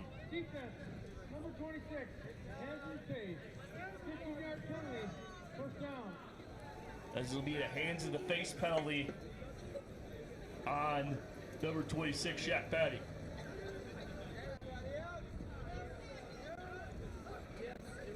As the second leading tackler here this afternoon, Kevin Ransom will be gingerly walking off the field. Cannot put any pressure on that left leg as he continues to limp off and play resumes. And he's not even off the field yet, as they finally get him off. And the head coach from Wayne State is furious right now with the head referee.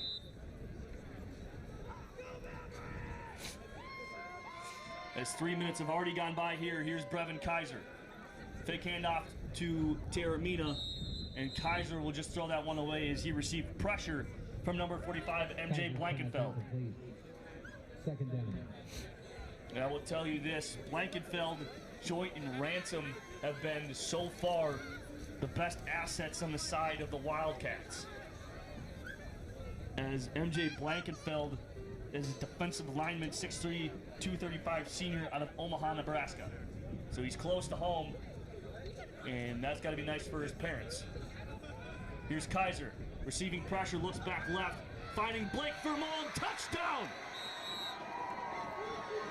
Puts the bread in the basket. Brevin Kaiser, what a throw! As that's a Maverick touchdown, and the Mavericks find themselves with 51 points.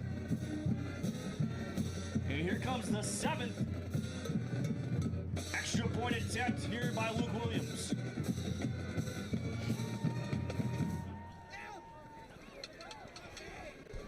Luke Williams on the attempt to point out there.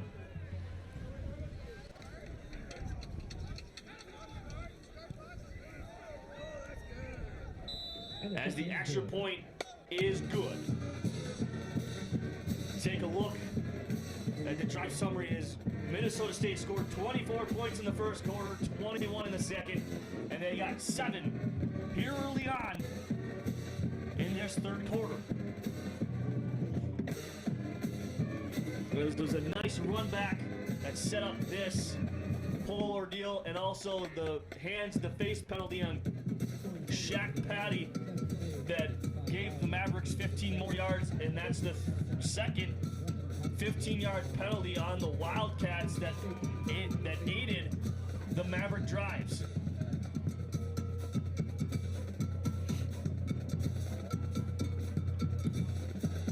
As instead of Ashton Gardner doing the duties, it'll be Luke Williams.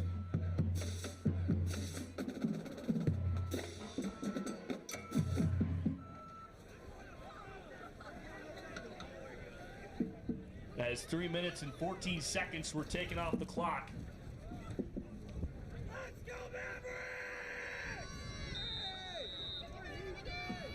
Here come the Mavericks to kick.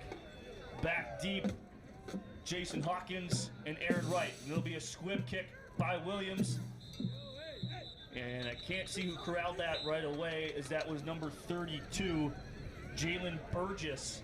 As Burgess will immediately hit the deck, recovering the football.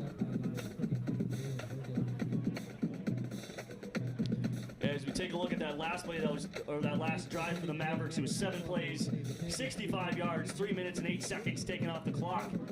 As it was a 30-yard touchdown pass to Blake Vermont from Brevin Kaiser. And here is number 29, Devin Mercuris. Number 29, Devin Mercuris on the carry. As Mercuris gains roughly 3. As Shopper was there on the tackle. Alongside him was number 25, Zayden Hernandez, or excuse me, James Williams. 25, James Williams. 2-yard gain, second down. As Tyler Johnson was in on that tackle as well, the middle linebacker. Now that Gettle is out, so is Curtis, and I believe the majority of the seniors are done. McCurris. As Brady Tuckner finds himself some action here early in this defensive series, as it's 3rd down.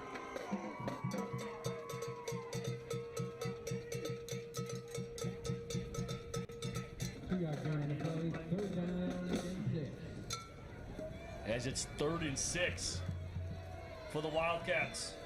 Tavion Willis, back, clean pocket, steps up, receives pressure now, and still throwing in the back of his lineman. It's almost picked off as the pressure from Brady Tuckner, and almost the interception by Jack Kalewski and Nick Dalkey. Incomplete. 4th down. As it's 4th down and back to receive the punt is Parrish Morrow and Tyshawn Brooks. Kaiser on the punt for the Wildcats. Back for the Mavericks, number 1, Parrish Morrow. Number 4, Tyshawn Brooks. As all the starters for the Mavericks are out of this ballgame. And here's Kaiser. Tyshawn Brooks receives it at the 21. Will go to the far sideline, try to cut back inside.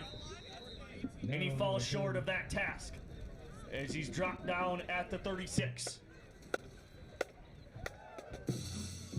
And it's been one well-played game here so far as the temperature stays the same, but the wind is picked up immensely.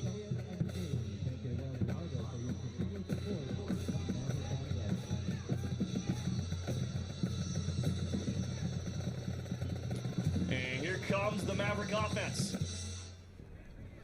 Sleazer, or is that Taramina? I can't really tell. I think that's Caleb Sleazer, and in fact it is. Sleazer will pick up 6. Sleazer, the ball carrier. Tackle made by number 22, Trey Albert, and number 9, Caleb Daniel. As Albert was on the tackle there. Second down. Trey Albert, in fact. As he's in now for the injured Kevin Ransom. As you'll see him, and then also alongside him right now, I believe that's number 39, Jake Landfair.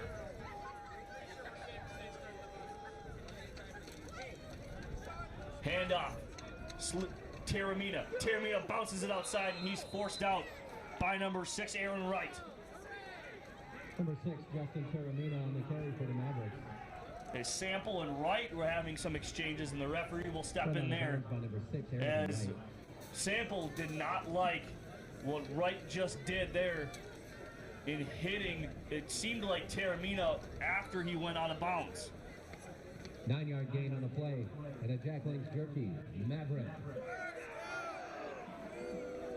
As the Mavericks are inside Wayne State territory. Kaiser, handoff Taramina. Taramina brushes it back up, flag on the play.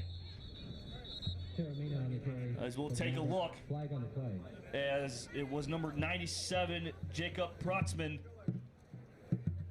that will get credited for that tackle, but let's see if it stands. Offense. Shot clock. Number 76 and number 64. 50-yard penalty. As that is on Jack Russell and Alex Palmy, as the backup linemen are in, and they did a nice job that first series. As Blake Vermoln and Tanner Johnson will find themselves on their way back to the sideline, and Caleb Sleazer is back into the game.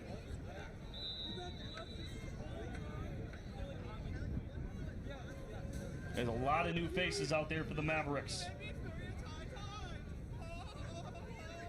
Kaiser back, receives pressure. It's a screen to Sleazer. Waiting for blocking as he outruns his blocking. And he'll pick up about 9 of the 15 that they lost on the previous play. As it's 2nd down and 16.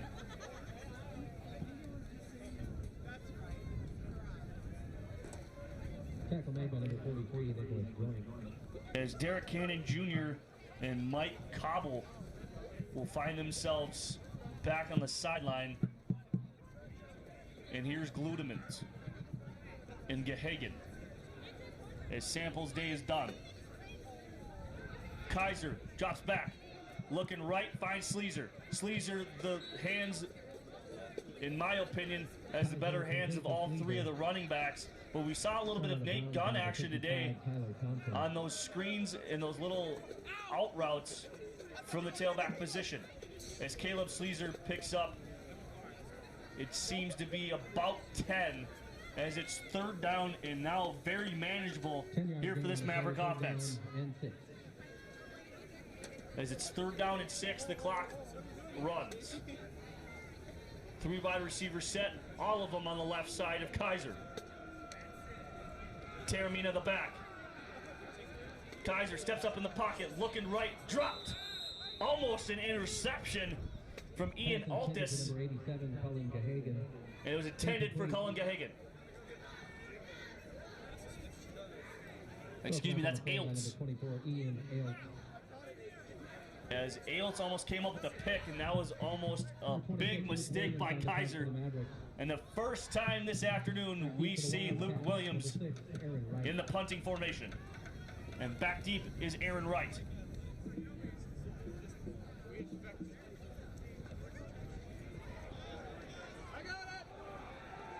As there will be a flag. Penalty marker down on the play. And this will be either running into the kicker or roughing the kicker. Depending upon what we do here, it could be a 1st down for the Mavericks.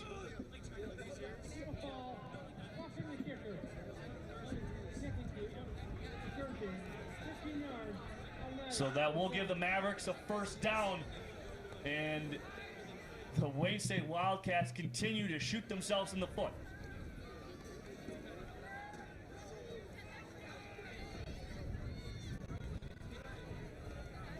As it's a fresh set of downs, and Brevin Kaiser has a chance to redeem himself here. After last 2 plays ago, almost throwing a pick to Ailts. And here comes the offense.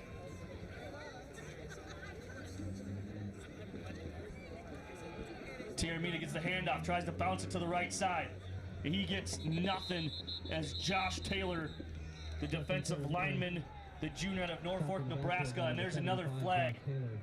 And it looks like this will be on potentially Taramina. Flag on the play.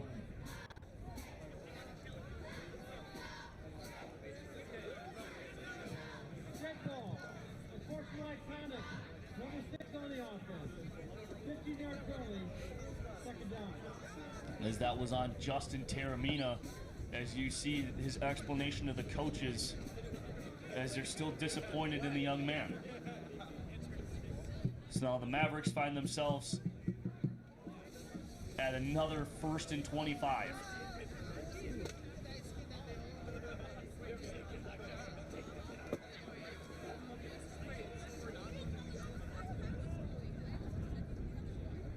As the referees are still trying to sort out whatever it may be, and here goes the clock. Kaiser design QB run, go to the left side, as he gets absolutely stuck by Tyler Thompson. Tackle made by number 55, Tyler Thompson. And Brevin Kaiser will pick up what it looks like 3, as they have to get to the Wayne State 21 for a 1st down.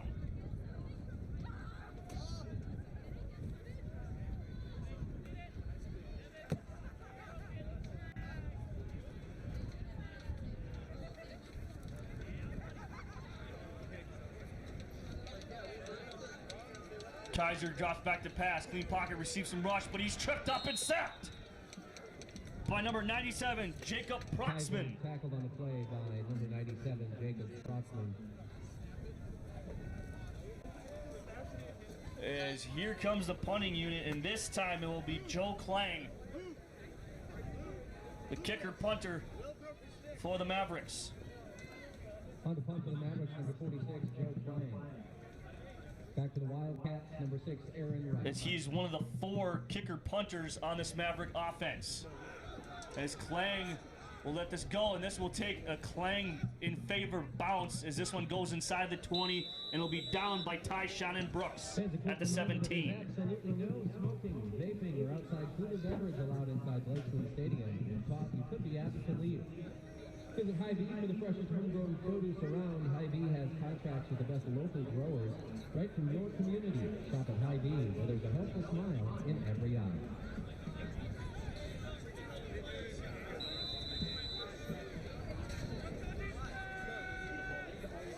As we will see a new quarterback for the Wildcats, Andy McCants.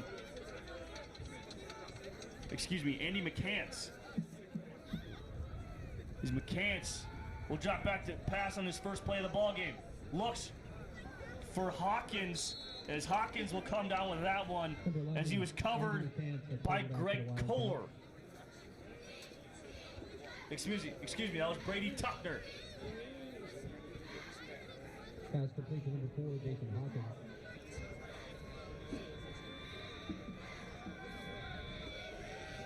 As McCants is the throwing quarterback, as he's got Hawkins yet again, and Barrington almost coming up with the pick as he had an opportunity as Hawkins stopped from the throw of McCants.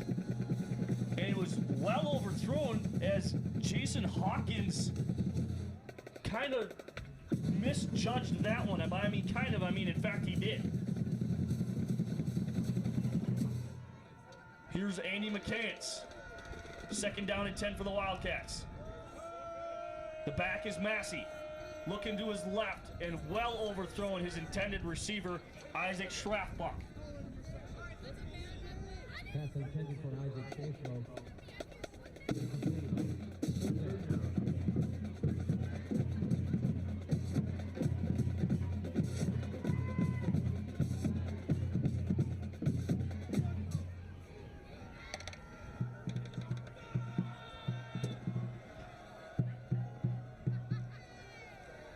And McCants receiving pressure all over the place, as that's a nice open field tackle there by James Williams, a redshirt freshman from Oakdale, Minnesota. Tackle made by number 25, James Williams. 5-yard gain on the play, 4th down. As I'm receiving notes, it is Schafbach. Isaac Schafbach, number 17, the 6'3", 200-pound sophomore from Madrid, Iowa.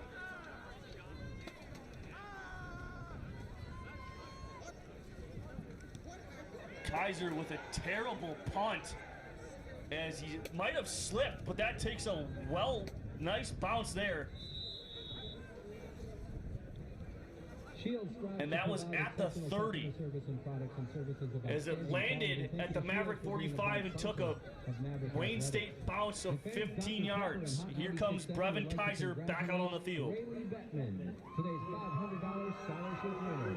Thank you to Dr. Pepper and Hot 96.7 for providing educational opportunities for our students.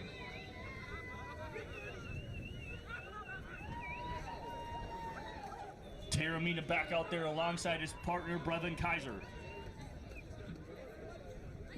In motion is Matthew Kipper. Kipper will get it.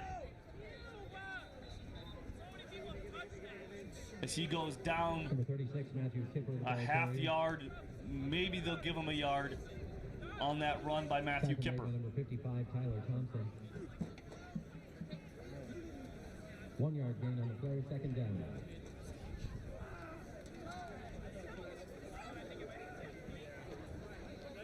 As it's a 1-yard gain and the clock continues to drip down past. It's at the 4-minute mark here in the 3rd quarter. This has been a very fast quarter here so far, as there has only been 1 touchdown in this quarter so far. Kaiser back to pass, looking to his flat, and that's Taramina. Taramina looks to jump back inside, but he'll go outside. And he's thrown out of bounds, more like a bear hug by Tyler Thompson, and he'll just carry him out of bounds. And that'll be a 1st down and a nice play there by Brevin Kaiser. As the poise and the patience by that young man to find Taramina in the flat. That's what Taramina's more known for, alongside his east-west running abilities.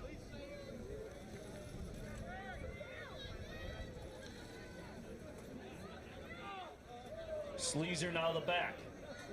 Kaiser under center. 4-3 defense for the Wildcats, and here's Caleb Sleazer trying to find some room. And there's the ball, hits the turf. As Caleb Sleazer did take a shot, and that's the 2nd time, maybe even more by Tyler Thompson, showing why he's a heavy hitter. As Caleb Sleazer took an absolute hit, and that one fell to the carpet.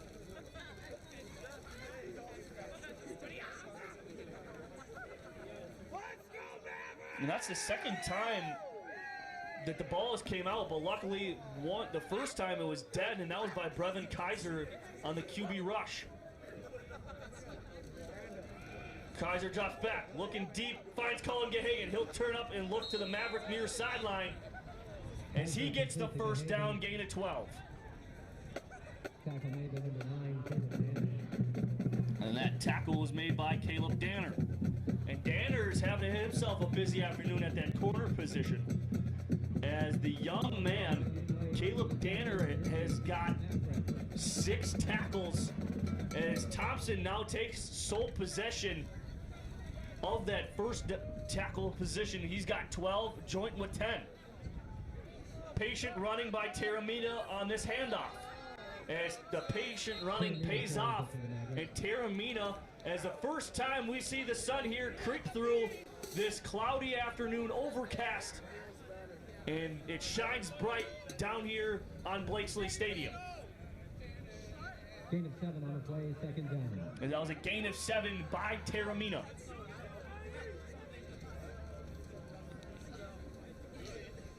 As the clock goes to 1:45. Taramina having himself a good afternoon now that he's been in, besides that one penalty.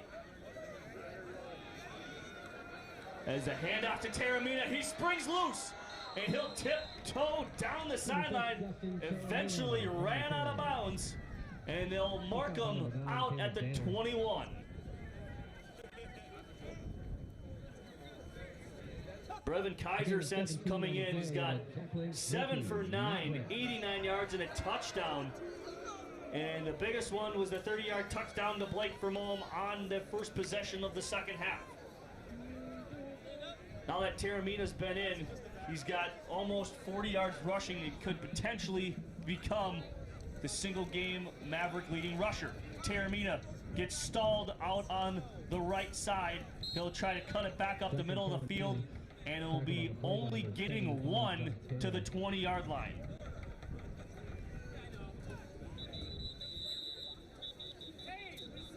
As time is called, as there's an injured Wildcat down on the field with 51 seconds to play in the third quarter. And I can't really see the number, but we hope all is well for this young man, as the captain of this defense, it seems like so far, is Tyler Thompson, as he's got a few teammates surrounding the injured Wildcat, and it looks like they're attending to his left shoulder, as they will call for more personnel to come out there, and it looks like that's Danner, as Caleb Danner has had himself quite the afternoon, especially the second and third quarter. We hope everything's okay with him.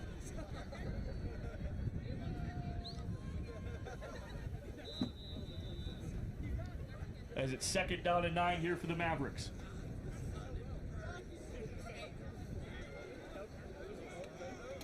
Clock will resume, and Brevin Kaiser will just let this thing dwindle.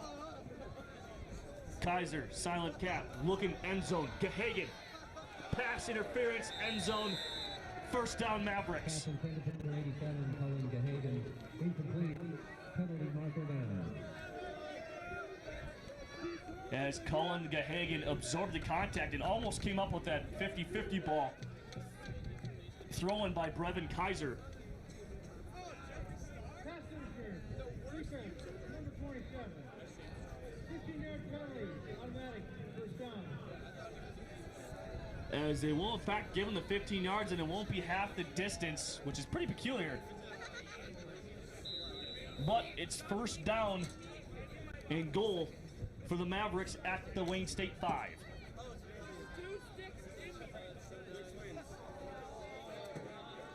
And back into the game is Sleazer, the lone tailback. Sleazer gets the handoff, bounces it, looking it to the left side, and he goes untouched into the end zone. Touchdown, Mavericks. And that's a Maverick touchdown, as the Mavericks have 58 points. Wayne State nothing. With 14 seconds to go in this third quarter, the Mavericks pretty much have written this one so far here. as the new score does in fact read 58-0. And here's Luke Williams. His 8th extra point is good.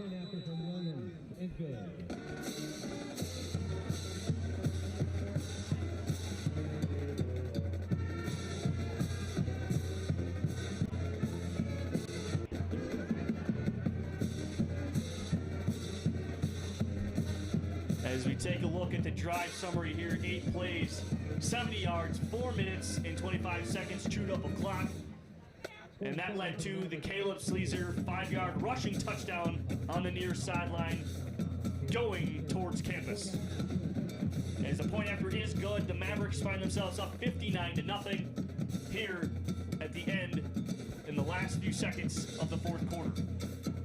And Ashton Gardner will be back out there as they have traded off responsibilities, and it looks like they're going to do a little bit of a pooch kicking opportunity here with it's 59-0 and 14 seconds left here in the 3rd quarter. They're going to try to chew up as much clock as they can, and let's see what the special teams coach and Coach Hoffman have drawn up for Gardner.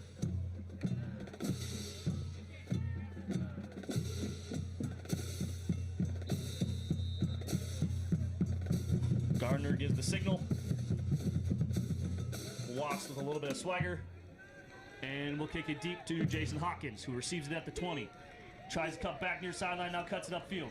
He gets touched at the 30 and gets ripped down at the 35. And on the tackle there was number 20, Cole Schrodemeyer.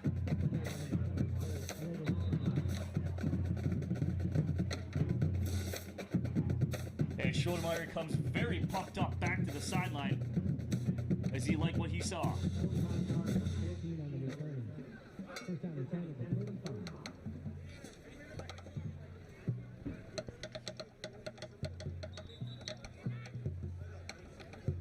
As here's McCants coming back into the ball game, and alongside him is the Lorenzo Longwood. We haven't seen Longwood's name called here in a while, and in fact his number will get called. Number 3, the Tank, busts upfield, he's loose. As Lorenzo Longwood gets down to the Maverick 37-yard line. A nice play there by Lorenzo Longwood for staying patient, and that's the way we'll end the 3rd quarter here in Mankato. At the end of 3, your Mavericks lead it 59-0 over the Wildcats. You are watching Maverick football here on the MBN Network. Minnesota State Army ROTC, the Maverick Battalion, is a campus leadership program that builds leaders for life through classroom instruction and leadership training. For more information, stop by Leaching Center 316 and visit the Army ROTC table behind the home side bleachers.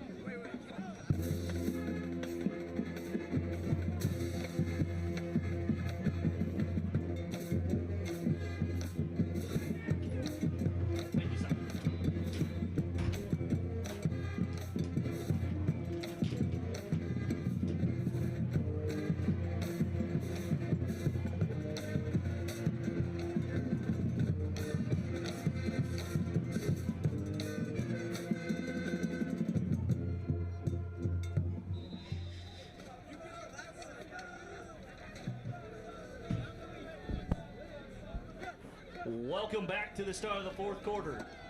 McCants finds his tight end, and that is number 86, Connor Paxton.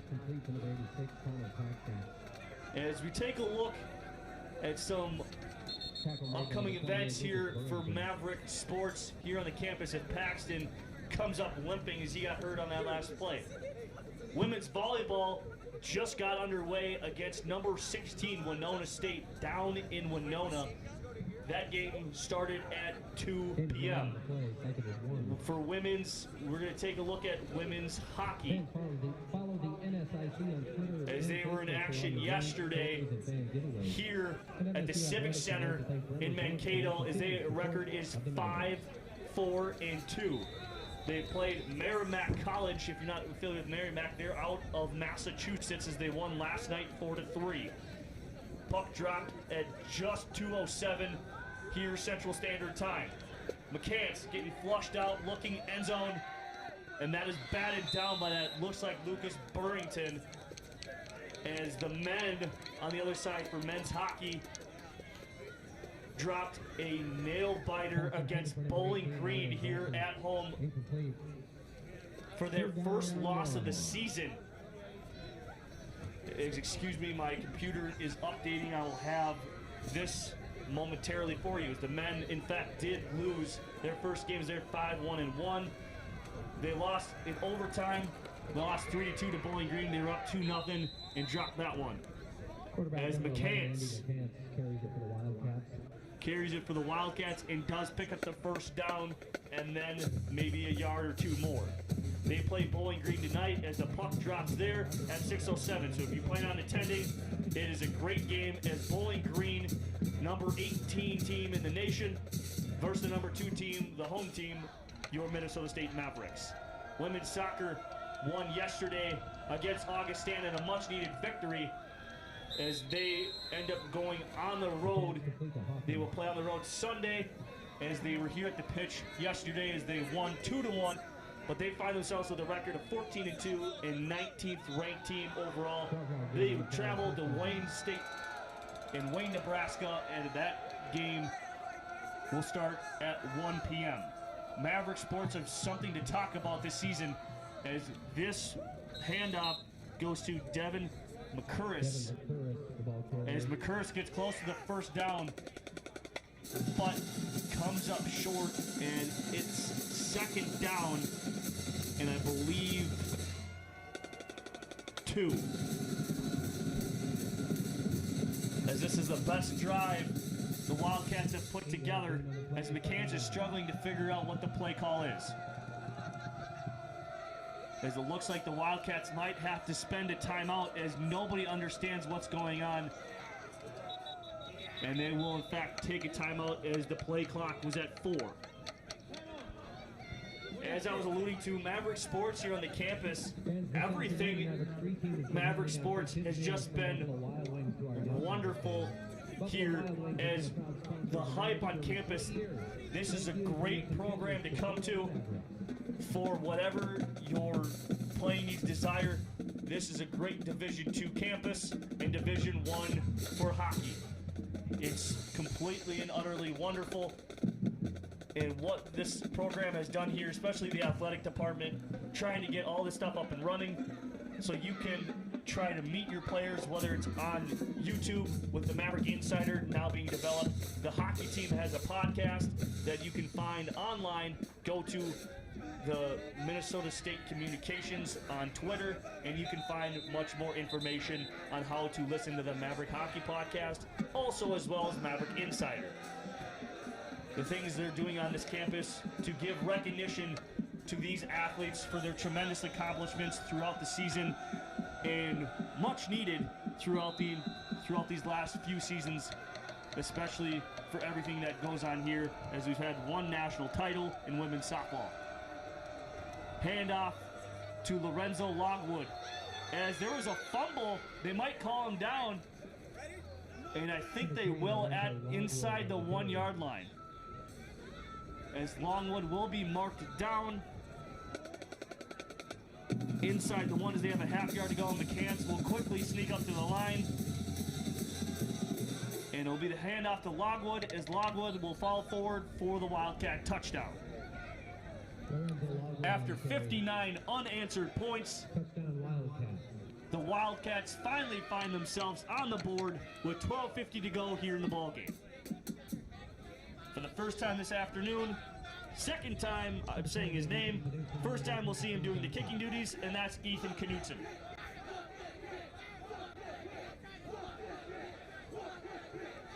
Ethan Knutson will gently push it through, and the new score reads Minnesota State 59, Wayne State 7.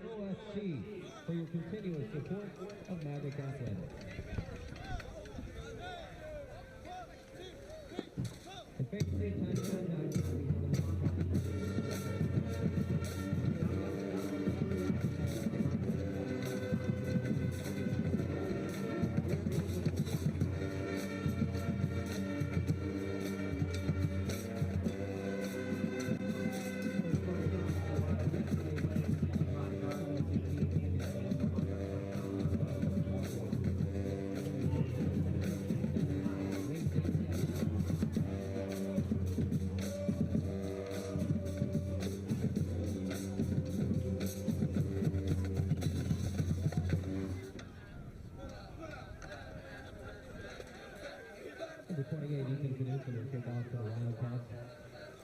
Mavericks is number 6, Justin Terramina.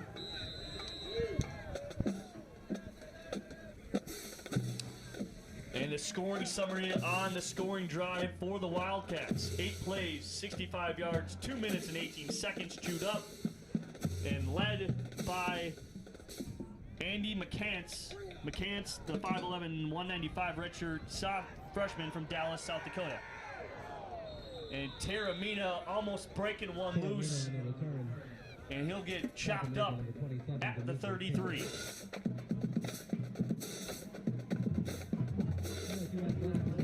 Brevin Kaiser will lead this Maverick offense back out on the field as Coach Glogowski continues to wait for his Mavericks that are currently in the game, as the patience on this man's face is very visible. Here's Brevin Kaiser.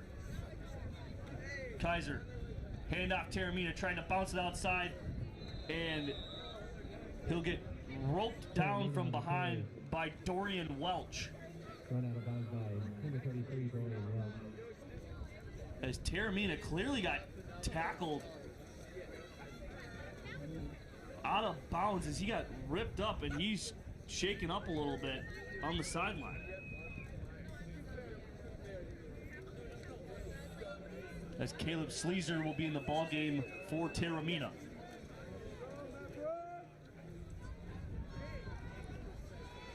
As Brevin Kaiser will keep it from Kipper. Kaiser up the middle, down the sideline, near sideline. Kaiser sprinting down the line, tackled inside the 20. Brevin Kaiser brought down by number 28, Ethan Knutson.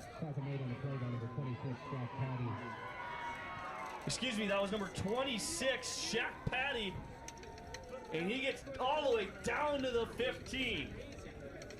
Brevin Kaiser, what a run! Maverick.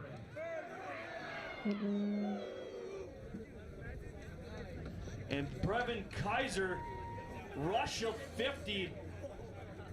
And that was a nice play by the young man. Hand off to Caleb Sleezer, he'll pick up 6.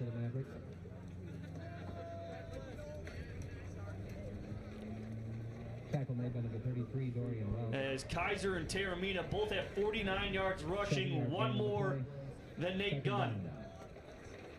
And this is a very interesting stat, as 4 guys for the Mavericks have over 45 yards rushing, and then Schlichty has 30, Arnold 25, Sleezer with 12, and Kipper with 1. Kaiser decides to keep it, tries to get the first down, but a shoelace tackle by Trey Albert will fall him just short. Kaiser on the run for the Mavericks. Tackle made by Trey Albert. And the Mavericks are knocking on the door of yet another touchdown and another dominating win here in the South Division of this NSIC conference, as they are looking to push forward here to a NSIC South 5-0 record, and looking to give Wayne State that 1-4 NSIC South record. Kaiser gets the keeper and is met immediately in the backfield by number 45, and that is MJ Blankenfeld. Kaiser tackled on the play by number 55, but he'll lose one, Thompson. and he was tackled by Tyler Thompson. And here comes Ashton Gardner to kick the field goal. 1 yard loss on the play. 4th down. And this is a 24-yarder for Ashton Gardner, left hash mark, far side. 24-yard attempt at the field goal by number 40, Ashton Garner. Gardner's kick is through. And the kick is As the score reads, Minnesota State 62, Wayne State 7. As Thompson on that last tackle has 13 and is leading the team, as Nicholas Joint is close behind with 10.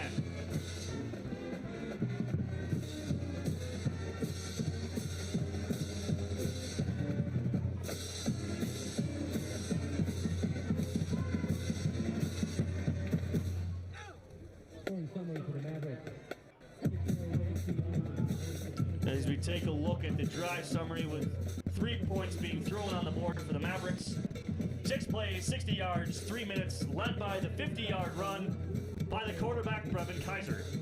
Ashton Gardner with a 24-yard field goal attempt is good.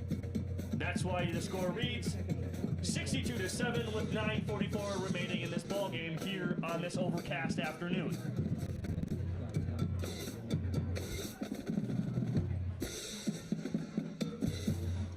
As it's been one busy afternoon for the special teams of the Mavericks, as that's been the case this entire year. As Aaron Wright and Jason Hawkins, are back deep.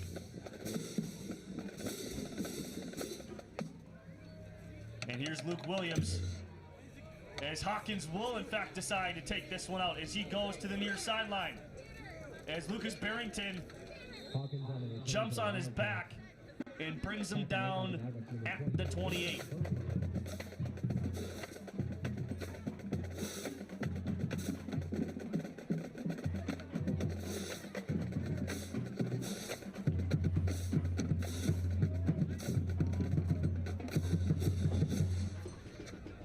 Yards on the kickoff, 24 on the return, first down and 10 for the Wildcats at the 28.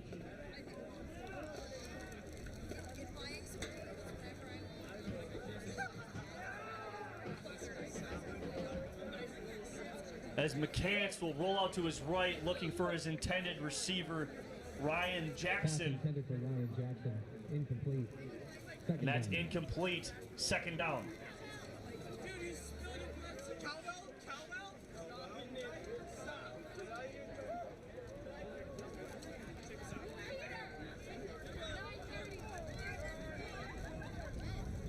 McCurris, the back to McCants' left, and there's a fake handoff thrown in traffic to Jackson, as Jackson's right at that first down marker, but they'll give it to him. Tackle made by number 59, Grant Nagel, and number 30, Greg Kohler. Because Greg Kohler was there on the tackle, as he's missed a couple games with an injury earlier this season. Handoff to McCurris, as McCurris will go to the 42-yard line, a gain of 4.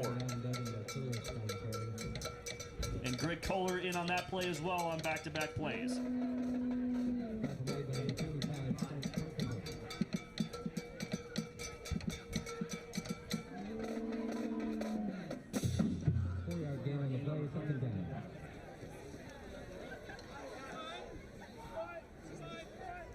Here's McCants, the lone man in the backfield, looking down, field, traffic, fumble, but they're saying he was down, and that was to the tight end, number 88, Corbin Foster. As they are inside Mavericks territory for the second consecutive time, and since McCants has come in, this ball game has had a different feel. As Wayne State was unable to move the football, and now McCants is having no problems with that. As Willis Day is done, as he continues to wear his helmet on the sideline. McCants drop back. He's got multiple full of time, as it'll be Jason Hawkins with the catch, but they'll say he slid out of bounds. Pass intended for number 4, Jason Hawkins. Incomplete.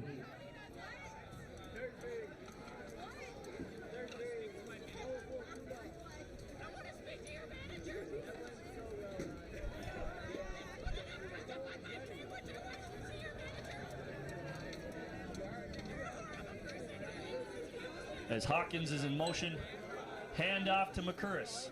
McCurris will be ripped down by number 59, and that is Grant Nagel. Tackle made by the Mavericks, number 59, Grant Nagel.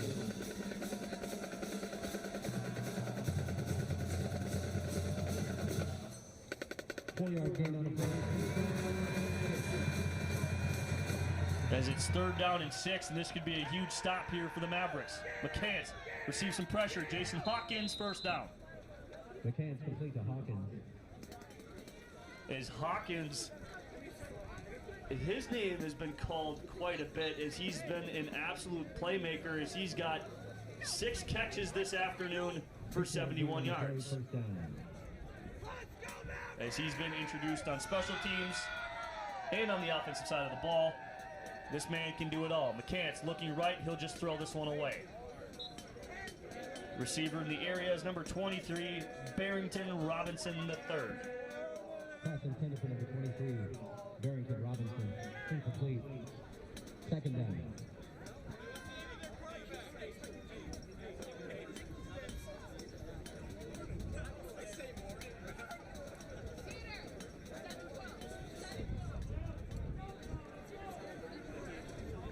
As this has been a tremendous job on the defensive side of the ball for the Mavericks as the handoff on the jet sweep to number 17, Isaac Shafbo.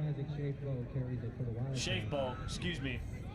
Shafbo will get the carry, and it'll be 3rd down and 10 for Wayne State. So far, Andy McCants is 7 for 13, 66 yards. Well above his counterpart for 5 for 15 for 45 yards. Shafbo moves in the backfield. McCants looking deep down the middle of the field in traffic. And they're going to throw the flag, and that'll be pass interference on Zion Bell. As he was looking for Ryan Jackson down the middle of the field. Number 71 on the defense. 15-yard penalty. Automatic. First down. And that'll give them 15 extra yards. And this will be on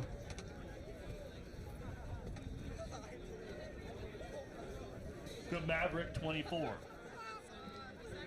6:30 to go. If you are just joining us, it's been a whirlwind of a game, but tripped up, I believe. It looks like number 96, Nick Dalkey, and McCurris with the carry.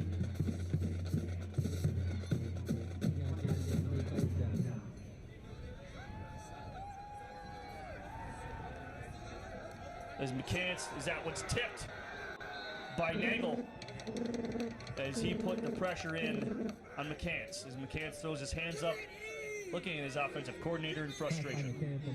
And by a whirlwind of a game, I mean a whirlwind of a game on this side of the Wildcats, as it's been back and forth at some bright spots, but those bright spots have been brighter, but they have been muted by complete domination on the side of the Mavericks.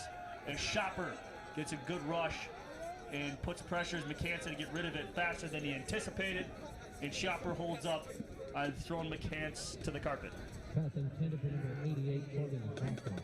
As Corbin Foster was intended the receiver in the end zone, as it is now 4th down, and the Wildcat Cats will go for it.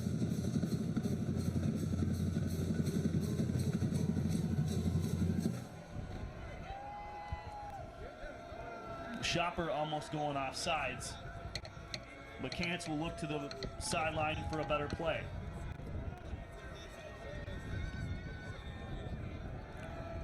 Mavericks rush 4. McCants looking left, Josh Hawkins, and they'll say incomplete pass as he had his right foot out of bounds as he made the catch.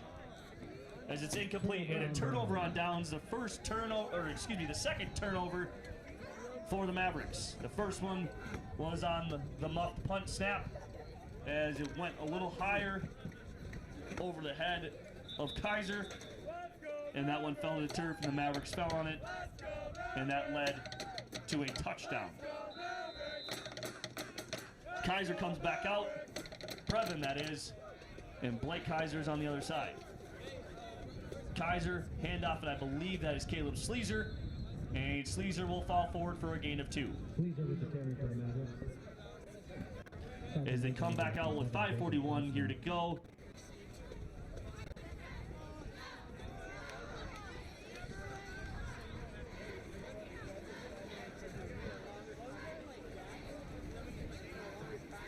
2-yard gain on the play, second down.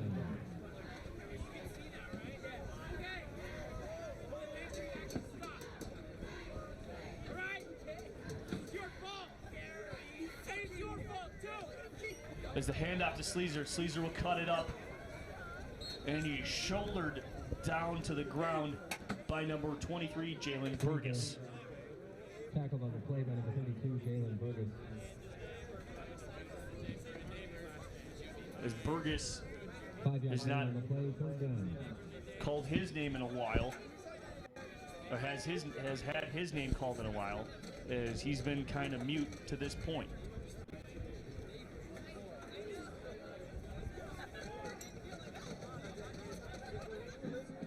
As it's third down and 3.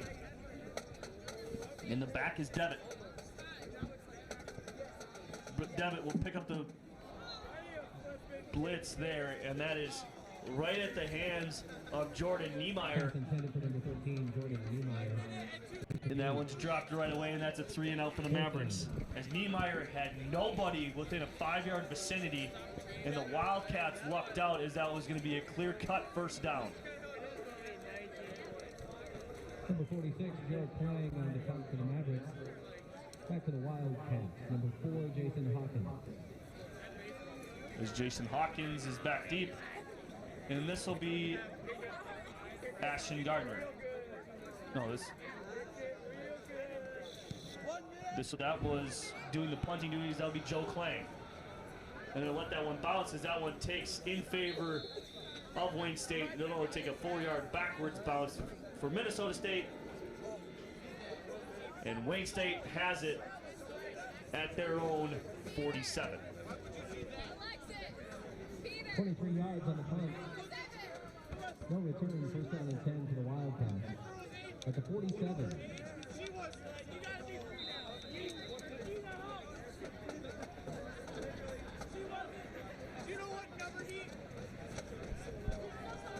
As a moment's rest for McCants, and he's back out on the field. McCants, handoff to Massey. Massey playing hard-nosed football. Right at Nagel's grill, and Nagel and number 47 there, Logan Josephson, will bring him down. 2-yard gain on the play, second down. As here comes Trent Carpenter into the game. McCants looking to the right side. That's a nice grab there as the ball was thrown behind him, and that was corralled by Torian Grady. That was an athletic play there by Grady. He's going to jump up and go behind him to make that catch.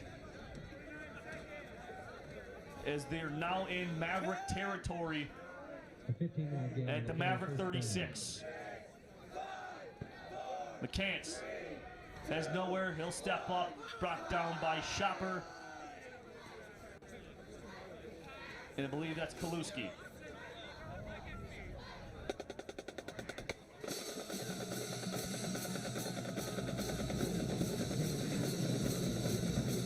As this game goes under 3 minutes, this game is clearly in hand as the Mavericks find themselves with a lead of 62-7. McCants looking to his right for the button hook. Incomplete. And that was intended to Torian Grady, and Grady will drop it as he did not expect the ball to be on him that quick.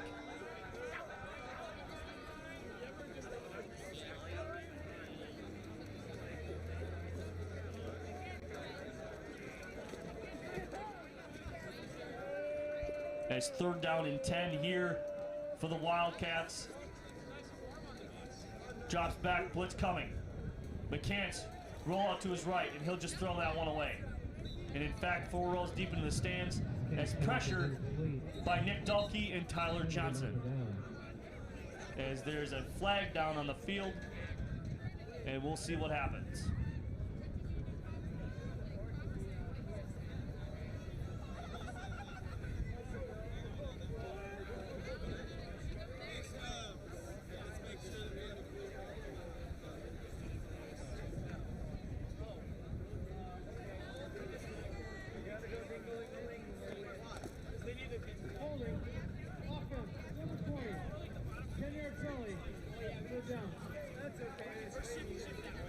as was holding on the junior Massey. And Todd Hoffner will elect to have that taken, as it'll send the Wildcats back to a 3rd and 20.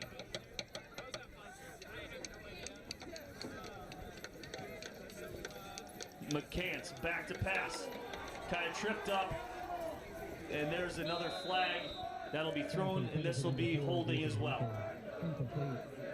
Flag on the flag. As Hoffner will put his head to the turf and wave to the referee that he will accept it. As now it'll be 3rd down in a country mile. They are back inside their own territory, and this is just getting worse.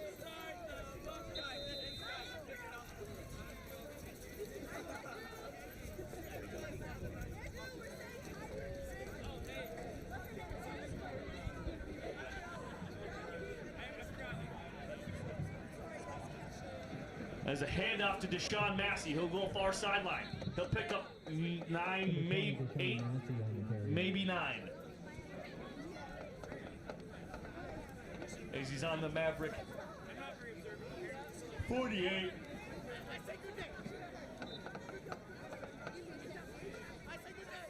Clock will run. And a delayed bringing the punting unit out to throw back, and going back will be Greg Kohler. On the punt for the Wildcats is number 81, Blake Kaiser. As Blake Kaiser comes out, Back for the Mavericks as number back 30, deep Greg Kohler. is Greg Kohler. There's a nice punt there by Kaiser that will take a bounce for the Wildcats as it continues to roll down to the 5-yard line.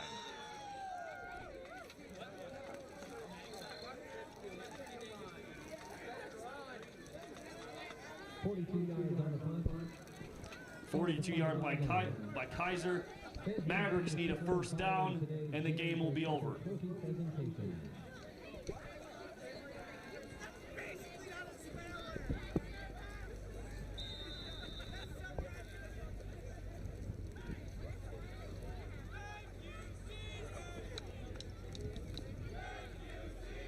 And Mavericks will take victory formation right away as a 1-yard loss by Kaiser, and this ball game is set.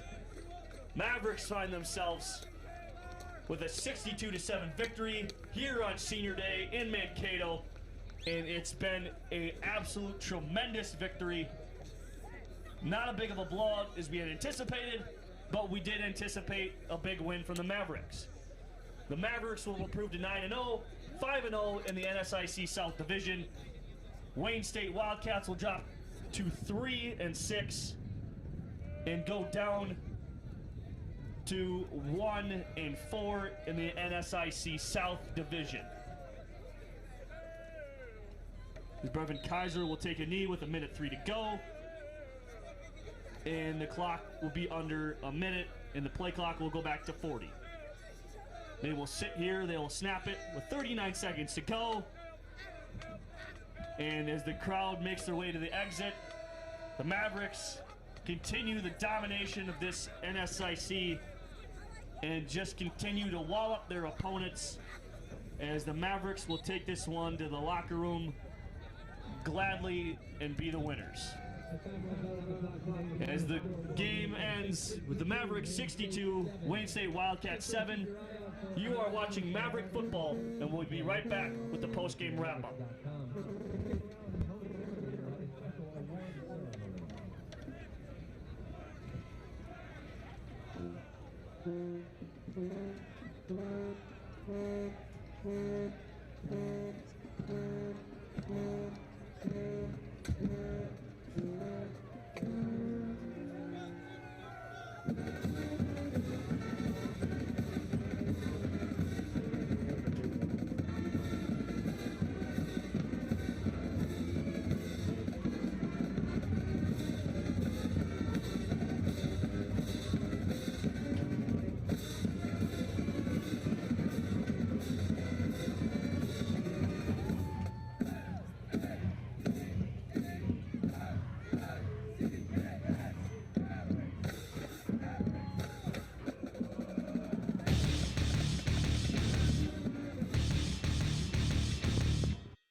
Mankato, Minnesota. Maverick football is next on Mankato State University Mankato Television. Dr. Leah Rue has a big idea. Attract more women to science and engineering careers. As a young girl who loved building things, she helped her mother with home remodeling projects. Now, as a construction management professor at Minnesota State Mankato, she's a role model to her students and graduates as they become leaders in the building industry. Big ideas, real-world thinking. Minnesota State Mankato. Go further at mnsu.edu. Receptions, 134 yards, 1 touchdown, continues to pad his stats as he continues to climb the charts of the all-time touchdown record as he's got himself with 48 touchdown receptions, throws 134 more onto his 3,536 that he came into the game with, and continues to climb the charts as he's close to Adam Thielen. He could break by the end of the season and take sole of second place of all time here as a Maverick. Nate Gunn added 48 yards to his resume and is just 2 yards shy of 4,300 as he's got 4,298 career rushing yards, but adds 2 touchdowns as he has a total of 49 and adds several carries onto his this. And the Minnesota State has already claimed the NSIC championship as they take it, as they're already 9-0, and they have a chance to get the outright. They've claimed the South Division one, but they have a chance to take it outright next week as they will travel to Sioux Falls, South Dakota to take on Sioux Falls, and then the next week they will take on Upper Iowa as 11-16. For Wayne State, they fall to 3-6 and 1-4 in the NSIC South. They're at home their next 2 games, and they will flip-flop our schedule as they will take on Upper Iowa next week at 1 p.m. in Wayne, Nebraska. Then the following week, they will take on Sioux Falls at 2 p.m. in Wayne, Nebraska. And this is continued sheer domination from the side of the Mavericks as this is their 21st division championship in the NSIC South. As the Mavericks improve to 9-0 and the sheer domination from today. Fans, it's been an awesome season here as a broadcaster, and yet another regular season, has come to an end. And we'll get ready for postseason here on the MBN Network. As usual, I'm your host, Brian Kelly. Thank you for tuning in to the MBN Network, your home for Maverick Sports. Thank you, and have a pleasant evening.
Welcome back to another episode of the Maverick Insider.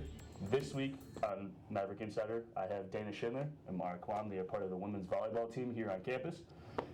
And they actually have been off to a great start to the year. They are 15-6 from last time I checked about 30 minutes ago. But they're coming in here and they're exceeding a lot of expectations this year, especially this season, coming from and starting off 2 years ago as a very young team. They come in here and they're just exceeding everybody's expectations, and it's actually a better environment this year, especially last Friday night against Northern State. That place was rocking, and if you actually have time to come in and show your support, by all means. But let's get to having a little topics of conversation. Coming into, well, obviously, with the NSIC conference, so what are the unique challenges and opportunities from both of your standpoints for just this conference continues to produce NCAA championship contenders? What is that like coming from a big high school where you came from in Chaska? In 2014, you won the state championship for volleyball, and then also I'm going to bring it to your standpoint of coming from a smaller town and not really well known. Yeah. It's been exciting. The conference is definitely a challenge. There's no games off. Every team is a tough team, and I think we get really excited about that. Each week is an opportunity to get better and to play a tough opponent that's going to challenge us and grow us as a team. So it's been really fun. Yeah, I would say it's like a big change, just like from high school moving into college. But I know we always say we wouldn't want it any other way. We would never want an unchallenging conference, and it just really sets us up for postseason. So I don't know, we love our conference. So when you say you never want someone who you know that you can obviously come and beat, does having these type of teams in your conference help you focus a whole lot more on what your task is that day, or just in practice in general? I think just in general, we don't have a weekend off, and makes us focus every single practice, every touch of the ball. We can't take plays off. We can't. I think it just sets us up in general. It's just really good for us to have that competition. Yeah, each day we know that upcoming weekend is going to be a tough match. So like she said, we don't take practices off, and we take every day seriously. So I think that does in the long run build our endurance and our consistency for sure. And also I wanted to add, you're 3-4 against ranked opponents this season, something that I actually found quite astonishing. And then your next 3 opponents all happen to be nationally ranked. just like football, your head coach, Coach Rittenhouse Wilmuth, I don't know what you guys call Coach Lori. Lori. Does she basically preach that don't look at that type of stuff, so you guys can actually focus on just what you're doing? And if that's the case, you guys were, if not a few weeks ago, when you swept your ranked opponents 3 sets. Excuse me, I'm not a big volleyball person, so this is just new to me. So when you all were coming through that little spell, did you feel like you guys couldn't do anything wrong in that aspect, or was she still hey, just bring back to reality, we just need to focus and keep going? I think rankings are hard, especially in our conference, because I think there are a lot of teams in our conference that are there's so many ranked teams that I think sometimes it gets in our head, and I think it does for other teams too, where if you're not ranked, you're oh, we need to be ranked, and we have people coming up to us oh, you have so many teams ranked in your conference, you guys have such good, and sometimes it just comes back to rankings really don't mean anything. And yes, we do talk about how rankings are cool, it's cool to get votes, it's cool to get ranked, but in all, it's who's better that day, and we preach that a lot, it's who's better that night. It's who's showing up and is going to be better that night. So we preach about not worrying about the rankings, I would say. Yeah, it's definitely something that's exciting, and it's a goal you want to shoot for, but one of our biggest principles is trusting the process that got us that success. So great, we swept the #9 team in the nation, and that was a huge win for us. But the next day is just another game that's just as big. So we have to go back to the basic foundations and the technique that got us there the day before, without celebrating our success, absolutely, but not getting ahead of ourselves either. Fair enough. So both of you coming from the state of Minnesota, how has this sport for someone like myself who never like grew up around the sport, didn't have a sister, didn't have all like the shining of the volleyball and all this all that nature, how big is the sport of volleyball in the state of Minnesota for for girls who are younger than 18? Is it actually like a lot bigger? Because then you do see like Minnesota, Wisconsin, a lot of girls from Minnesota are going to those teams, especially going out to California, and it's becoming a volleyball powerhouse, if you would want to say that. I just want to get from your view from when you guys were growing up, is it bigger now than what it was? Or is it still continuing just to blossom into something that you guys never really imagined? I think it's growing for sure. I think Minnesota specifically, but the Midwest in general, is just a huge volleyball region. And I think girls get excited about the opportunities that are right at home. We have the opportunity to compete in the best conference in Division II. That's right in our backyard. And for those going D1, girls want to go play for the Gophers. They want to go play for the Badgers. So I think it is really exciting, and it is a big part of their life for younger girls. Yeah, like you said, it's growing. I remember when I was younger, like playing club volleyball was like, coming from a small school, you don't do that because you play every sport. And like playing like a club or an off-season volleyball was like kind of an option, but now I have like a 9-year-old sister that wants to play club volleyball, and like I didn't start till I was like 15. And so like I think it's definitely growing, like the amount of volleyball tournaments that we have to work, even in Mankato, and just like go to, like Minnesota's huge in volleyball. Like it's really big. Do you think that's because of the harsh winters that come about? So like girls don't want to go out and play soccer; they just would rather stay inside and play volleyball. Or do you think it's just the passion that everybody sees? Because I, to be honest with you, I watched one volleyball match in high school, and my team was not ranked, and I went to Prior Lake. So, Prior Lake. Don't judge me for that. I mean, come on up. But as you may know, being from Prior Lake, how hyped volleyball was there, seeing that type of atmosphere, I didn't know it was actually like that. Yeah. So coming here and then finally seeing an actual volleyball match was last year, your freshman year, your sophomore year. Is it kind of nice to see all the support that you're getting just from the general community itself, rather than just your family? Absolutely. Yeah, we just worked Trick or Treat with the Mavs on Sunday, and I remember there was like how many people came up to us and were like, we've never been to a volleyball game before, and we just came and it was awesome. Like my kids want to go all the time, and like that's just like so nice to hear, because I think sometimes it can get football and basketball are the really big sport names, and volleyball's starting to get up there, and I think it's really exciting. Okay, one of the things that I would like to ask you, being a sports management major, this is a topic of, something that, everybody hears and has an opinion on. I just want to hear from a standpoint of people who are actually athletes here, who are, coming from, do you see the benefit of, let's say, supporting other athletes' sports? That's my thing. So like, going out and say, hey, the football team, you guys, I've seen a lot of you on campus, and I see you talk to like other athletes. How important is it for you as athletes to actually go out and support their sports? Then do they do it in their favor just because they want to, or is it just because they know you? Honestly, for me, it's one of the most fun parts of being an athlete.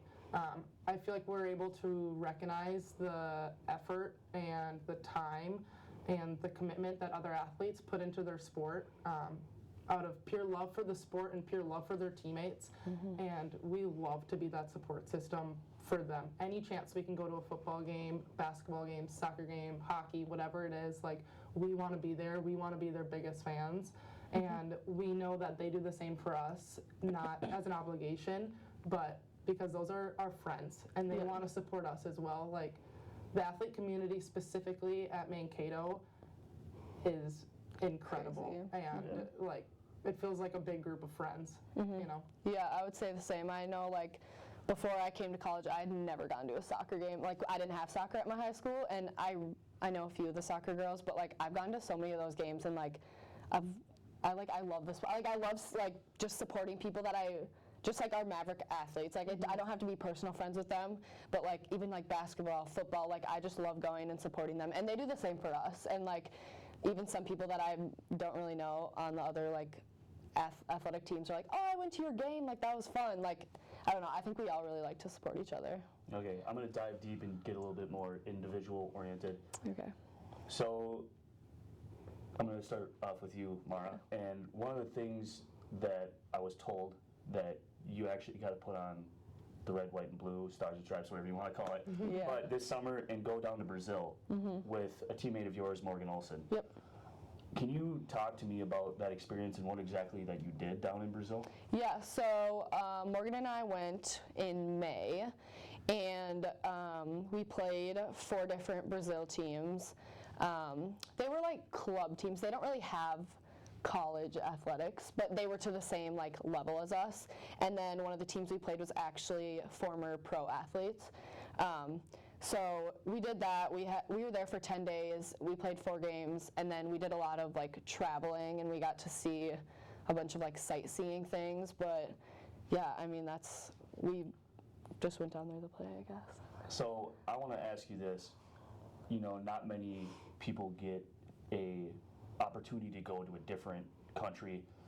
Talk about the cultural difference, and what was that most shocking part in the cultural part aspect from when you actually went down there that you found the biggest? Volleyball wise, or like just both in general? It can be both. Volleyball it was kind of funny. So they're very like loud, and they're like, I don't want to say annoying, but they just play a different style than us. And like, it was really interesting to see, and you kind of have to adjust because it's a lot different than playing just another college like D2 team. And so that was pretty hard, or else other than that, the language was pretty hard to adjust to culturally. But other than that, I mean, a lot of places that we went to were tourist places, so there were a lot of tourists that were on the same boat as us. So I can't say that there was like anything big other than, I mean, the food was a lot different too, obviously, but. So I want to ask, so it was kind of like the atmosphere, like when they held the Olympics in 2016.